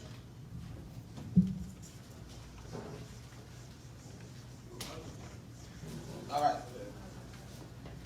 I'm going to go into it, but I'm not going to read this, but it's the article here. Let me read the title of the article and I'll explain. The European Masons, Knights, this is the title of our feature article. The European Masons, Knights, and the United States run the Moorish nation, exercise Moorish national sovereignty. The continued European Crusades and Spanish Inquisition against the Moors, 1095, and to the present. The stolen legacy of the Moors estate and the land in the hands of the European Masons and Knights, reclaiming our Moorish imperial divan, our Moorish fez, our Moorish titles, noble, imperial potentate, sovereign grand commander, and royal monarch. All right, here we go. Let me hit it. 1095, they launched the crusade. Remember, 711, Moorish Empire in Europe.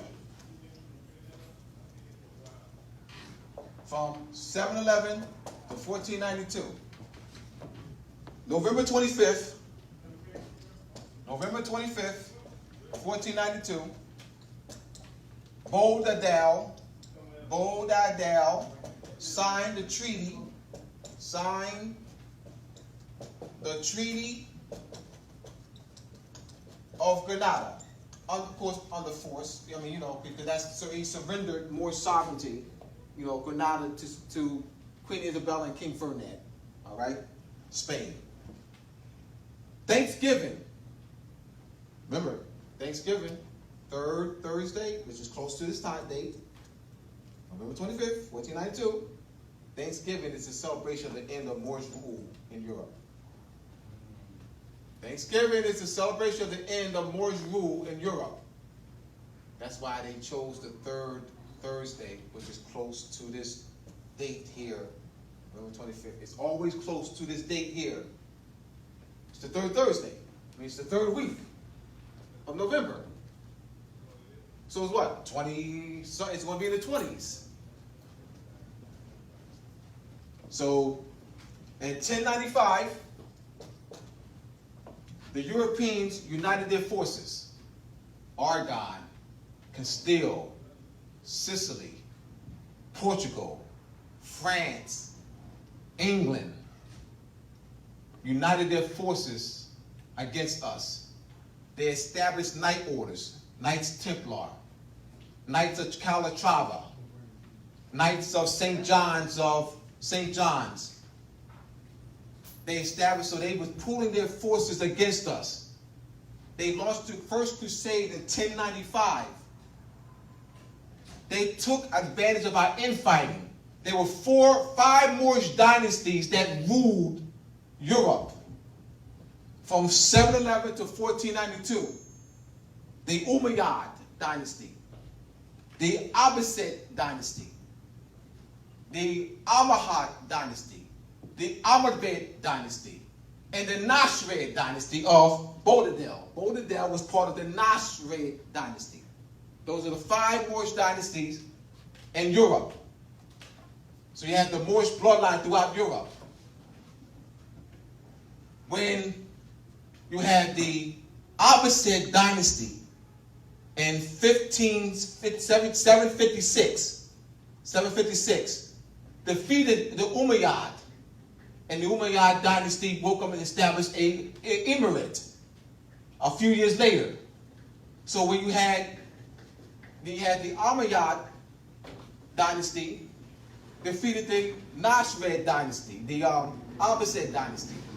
So the Moorish dynasties did not work together. They were defeating, fighting. Europeans took advantage of that. They saw the infighting. They united their forces against us. That's how they did it. I'm just in a nutshell. They united their forces against us. And these night orders still exist. Knights Templar, Knights, you have the Knights of Calatrava, the Knights, you have the Portugal. And the Knights Templar today are revered in Portugal. Why? Because they defeated the Moors, us, and gained control of Portugal from the Moors. The Knights Templar restructured as the order of Christ. Same order. They restructured as the order of Christ. It was the order Prince Navigator. Prince Henry the Navigator was a member of the order of Christ. The ones you read about in textbooks. See, this is what they do in the textbooks. They start with Christopher Columbus, the age of exploration, the age of discovery, and the age of exploration. They started when they took over the spice trade from the Moors, but they don't write that in the textbooks. The Moors controlled the spice trade. We had the Carthaginians over 2,000 years ago control the Iberian Peninsula and the spice trade. The Moors controlled the spice trade and had the extensive silk trade with China. and was able to build up tremendous wealth and was able to control price fixing. The Moorish mill was the most powerful coin in the world. Why?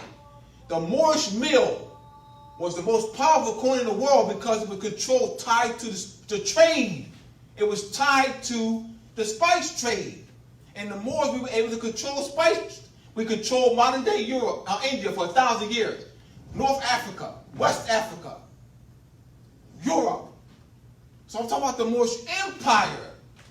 Not just North America, Central America, South America. We're talking about Europe too. Europe too. Europe is part of the Moorish Empire. Let's don't look. Don't handle y'all. That's not only thing. North America, South America. No. Modern day India for 1,000 years. Europe, North Africa, West Africa, and here. The vast Moorish Empire. We just don't know our history and our power. Because they indoctrinated us into falsely thinking that we were transported by the Portuguese, the Spaniards, the French, the English, and the Dutch. 12 million of us. We think that's not our history. That is not our history.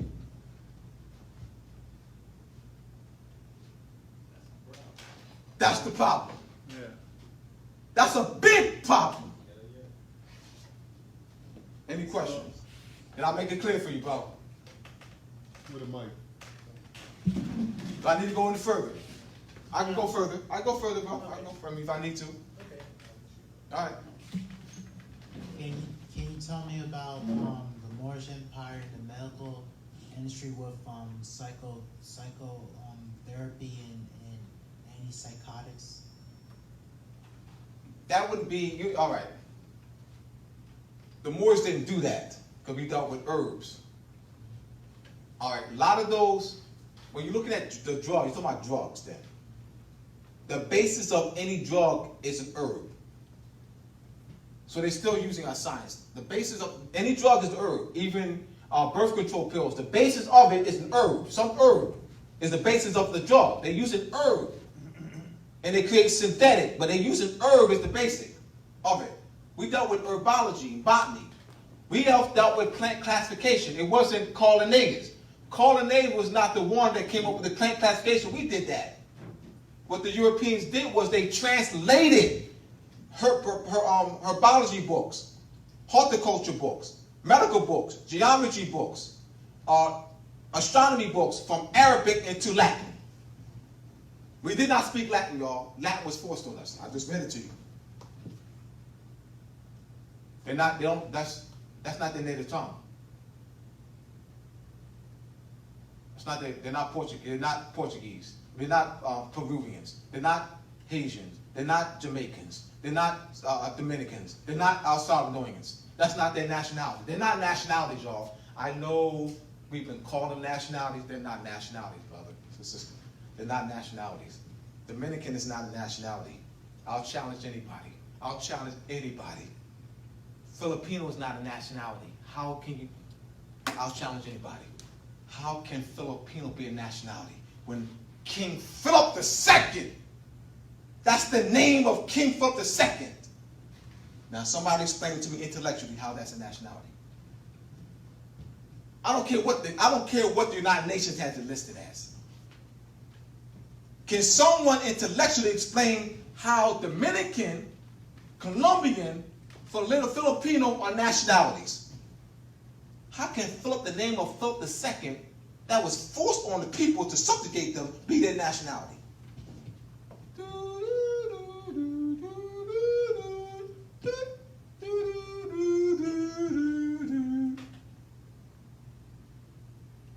Because they say that? That's King Philip II. That's subjugation. Why would you be proud to say you're Filipino? Huh? You say you're Filipino. That's Philip II who subjugated the people. That's his name. See? It's called divide and conquer. They're controlling the narrative. So I'm talking about the Moroccan Empire. I ain't talking about no country. I'm talking about the Moroccan Empire. Europe, modern day India, North Africa, West Africa, Central America, South America, the Jordan Islands, the Moroccan Empire. Let's go back to that. What do you think about that? I ain't talking about no country either. I'm talking about the Moroccan Empire. We're going to get out beyond the country concept. Let's talk about the Moroccan Empire. So we can unite our brothers and sisters who think they're Puerto Rican and Filipino, Mexican and El Salvadorian and Cubans. They ain't never that. They're Morenos, mortals. And their native tongue is not Spanish. That was forced on them.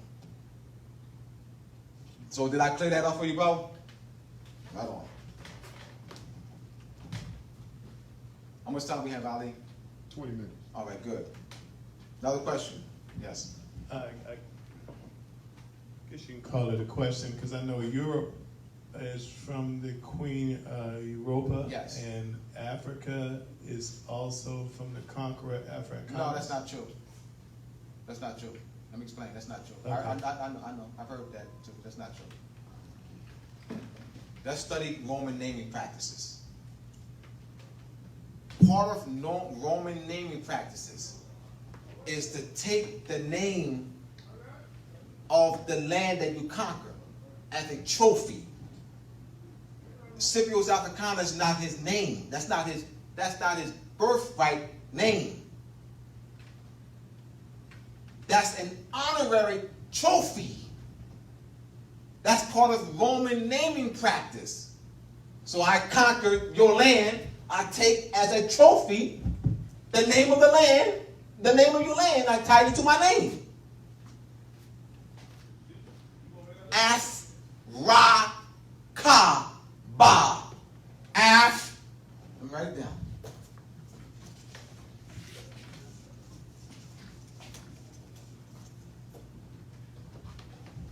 Af, masculine. Ra, sun. Right.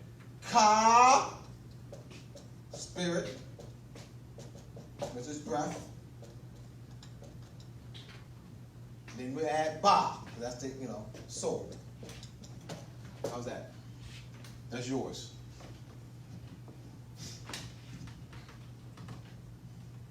That's part of Roman naming practice. Scipio Africanus, that's not his birth name.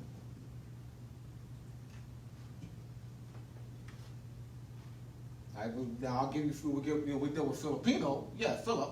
Yeah, yes, but not Africa. I can't even let you know Europeans.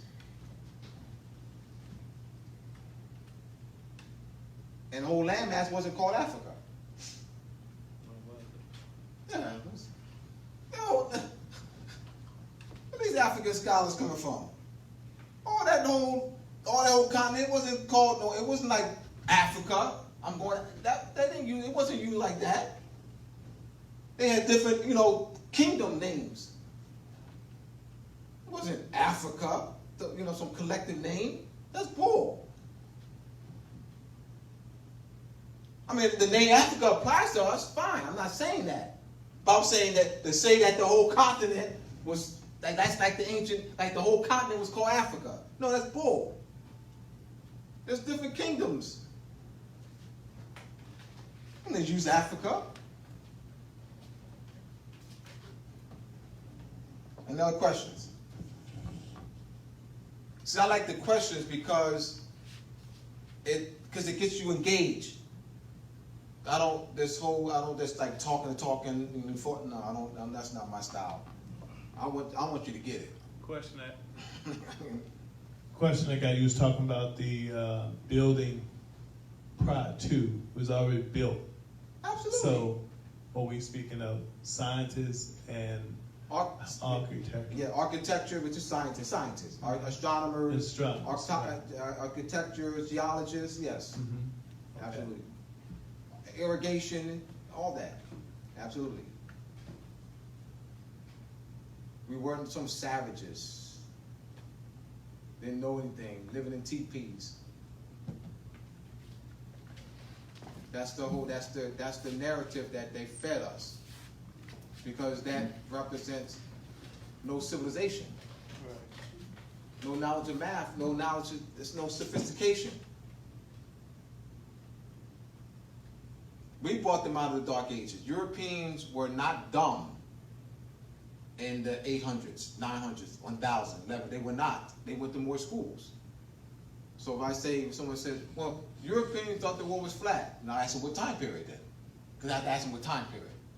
If they say, well, 1100s, that's not true.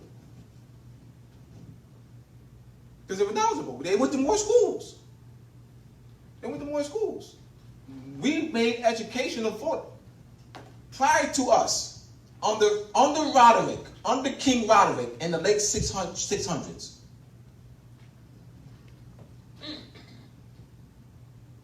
only the aristocrats had access to books. We're talking about access to books. They weren't good. The aristocrats weren't good readers, but they had access to books. They weren't public libraries and bookstores. There were very few marketplaces, no paved streets, very few bathhouses. You're talking about Condover having over 3,000 bathhouses. 70 libraries. Condover housed was a library that housed over 600,000 manuscripts. So you're talking about this wealth, great knowledge. So where that wasn't taking place before. We had Europeans who never saw a book before.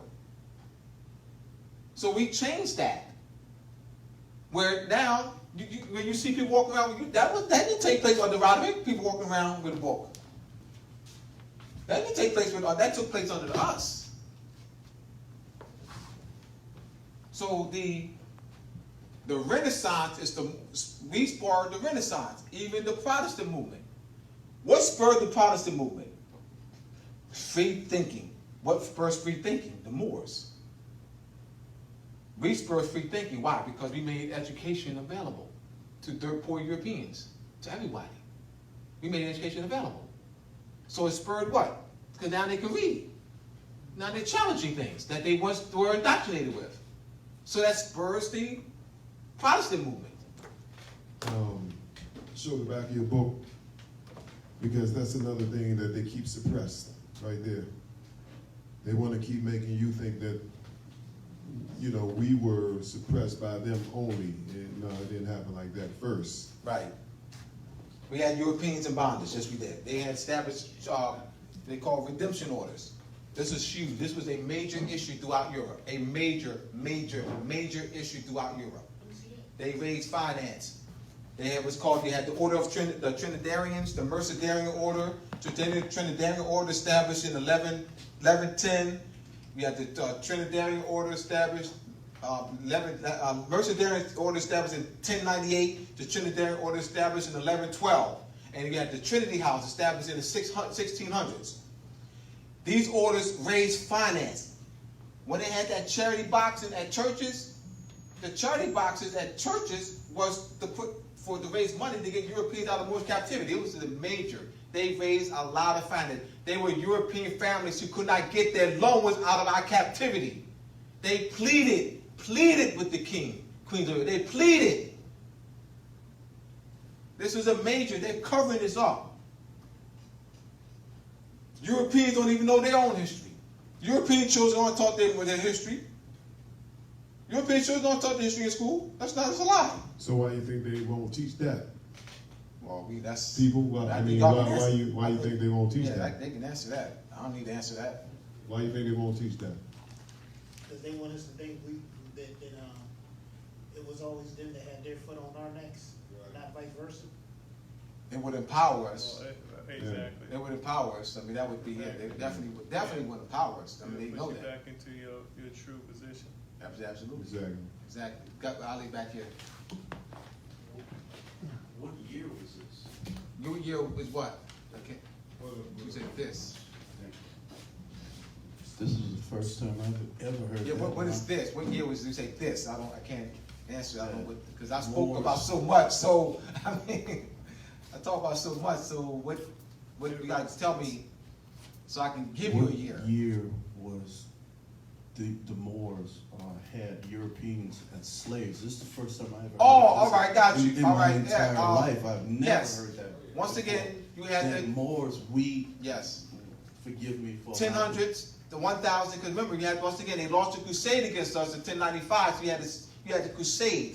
Give me the years, bro. Give me My the years. mind just I got blown just you asked by me for years. you I saying give that, you man. years. No, I mean it's like I said, I'm from New Orleans, man, and it's like the deep South. But, you know, racism is very alive and well back home, you know, and to actually hear that that's my people, Moorish people, had white people for slaves. No. My mind is. Oh blown yes, by that. yes. My mind is blown. Yes, by let me explain. Yes, I'm done. yes, we enslaved our own people. Keep the mic, bro. Keep the mic. You said white people slaves, so I can't say no. I'm sorry. No, you said my people, our people, had white people for slaves. I said yes, so I can't say no. We did enslave our own people. We're the white people. Yes, so yes. Hear me out. We talk about this. Yes. Yes, white people enslaved. We're the white people. Yes, I'm explaining. So I can't say no. I can't say no to you. I can't say no. I can't say no. If I said no, I would be wrong. I can't say no. We enslaved. Yes, we enslaved our own people. We are the white people. White's not a complexion. So don't hit, brother. Hear me out. You asked me a question. Hold on, wait a minute. I can't. Hold on. You said it's not what he's saying, so explain to him. I know what he's saying, Ali. He's saying Black somebody people Europeans. had white people for slaves. He's talking about Europeans. I know that. Black people had white people for slaves. I know you're talking about Europeans, but hear me out. Forgive my ignorance. No, man, no, but I've never heard this. Brother, if you give me, hear me out, brother, please. Just give me some time, brother. I'm going to answer it. Just be patient with me. I want to be so you can be clear that white, you're talking about Europeans. I know that. When you said white people, you're talking about people that look like Donald Trump. I'm with you. I'm with you when you say white people. I understand your connotative views. But the way you pose the question, I have to say, yes, we enslaved our own people. We are the white people.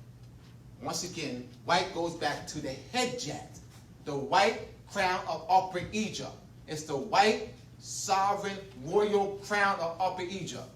White does not apply to European. White refers to sovereign, ruler of the land. Yes, we enslaved Europeans. That's what you're talking about when you say white people. I got you. Talk about people that look like Donald Trump. Yes, we enslaved people that look like Donald Trump. Yes, we did this. Yes. Yes, we enslaved people like Donald Trump, that look like Donald Trump. That's what you talk about white people. I got you. Correct. Yes, I got you. I understand that. So yes, yes we did. With that being said, all right, for a late man like myself, all right, not as educated as all you brothers in here, No, to actually just bear with You me. will, though. Now you bear with me for a second Yes. in my ignorance, all right. That I told you, my mind just was blown about 2 minutes ago when you said this, all right? Do you know what this information would do to the children down south, from the deep south where I'm from? It would empower That them. would, oh my God. It would empower them. Oh my God. Oh What are my we talking about? I know what they would do. It would empower them. Those white people will be down in the south where I'm from, and I keep using the word white. And I trust that And later you on. know what I'm I talking about I when I say it. do. I It totally. would cut them off at the knees, period. All right? It would cut them off at the knees. That's it. I'm done. Have a good night. But I still had to explain white though. I still had to explain white. I mean, so I couldn't just let that go without explanation. You got Can I it? say something to follow up with him? Yeah, we got a few minutes. 2-3 minutes. Hey, my man. Yes, sir. The thing is, white people down south already know this. Why do you think down south back in the day? don't know this. No, I'm saying No, you don't no, know this. no. You don't know this, but they know this. 50 years old. No, dude. let me explain to you. Let me He said explain. Let me Europeans. explain So to he you. meant Europe. I know you It don't doesn't know get this. down south. I know you. I know. Whoa. Let me say this. Ali, take it. They don't know this. Hold on, Well, let me just explain what he's Yes, saying. let Let us me explain. explain. Yeah, let us explain, yes. Thank you. We don't know this as black folks down there, but white people know this. Why do you think white people traditionally will not let you look them in the eye? Down south. There were laws back down south, and there probably still are laws in the books now, where if a black man down south looked a white man in his eye, he could be killed. Definitely That's could true. be jailed. That's true. That's part of that. They've always known this. That's It's true. with Right us back. that don't know this. That's true. One of the crusades was the Children's Crusades. What the Pope did was try to rally all the kids, because all the adults at that time were killed off in the previous crusades, to try to get the kids to rally an army against the Moors in a crusade. And what we did was we sent ships to pick them up, and we suckered them into slavery. That's a historical fact that I read in an actual history book. So yeah, we had slaves. We a lot of those guys, we played on their lack of intelligence. A lot of them played right into our hands. All right. So you understand what he's saying, bro? That's right. Can I add something? Yes. Go. Your brother. So free white person just means a political status, not a color. And black is the opposite. It means slave or civil death. Am I losing you?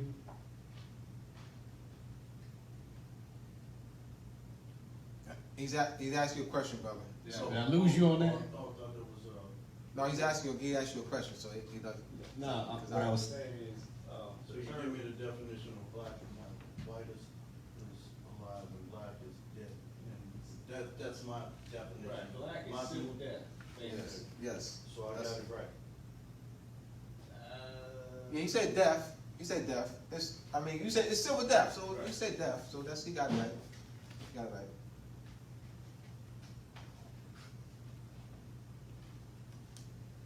Because white, when he said white's still alive, he got it right, because we talking about status. Talking about the sovereign. He talking about sovereign. We had the sovereign power. Right. So he's on track with it. All right? So, any other questions before we close out? All right, so I trust I did some good here. I got my books here, Moors and Masonry, the etymology and vocabulary book, and the Masonic Compass Square book, and the connection to timekeeping and measurement. Go to moorsandmasonry.org, moorsandmasonry.org for the books. All right, thank you.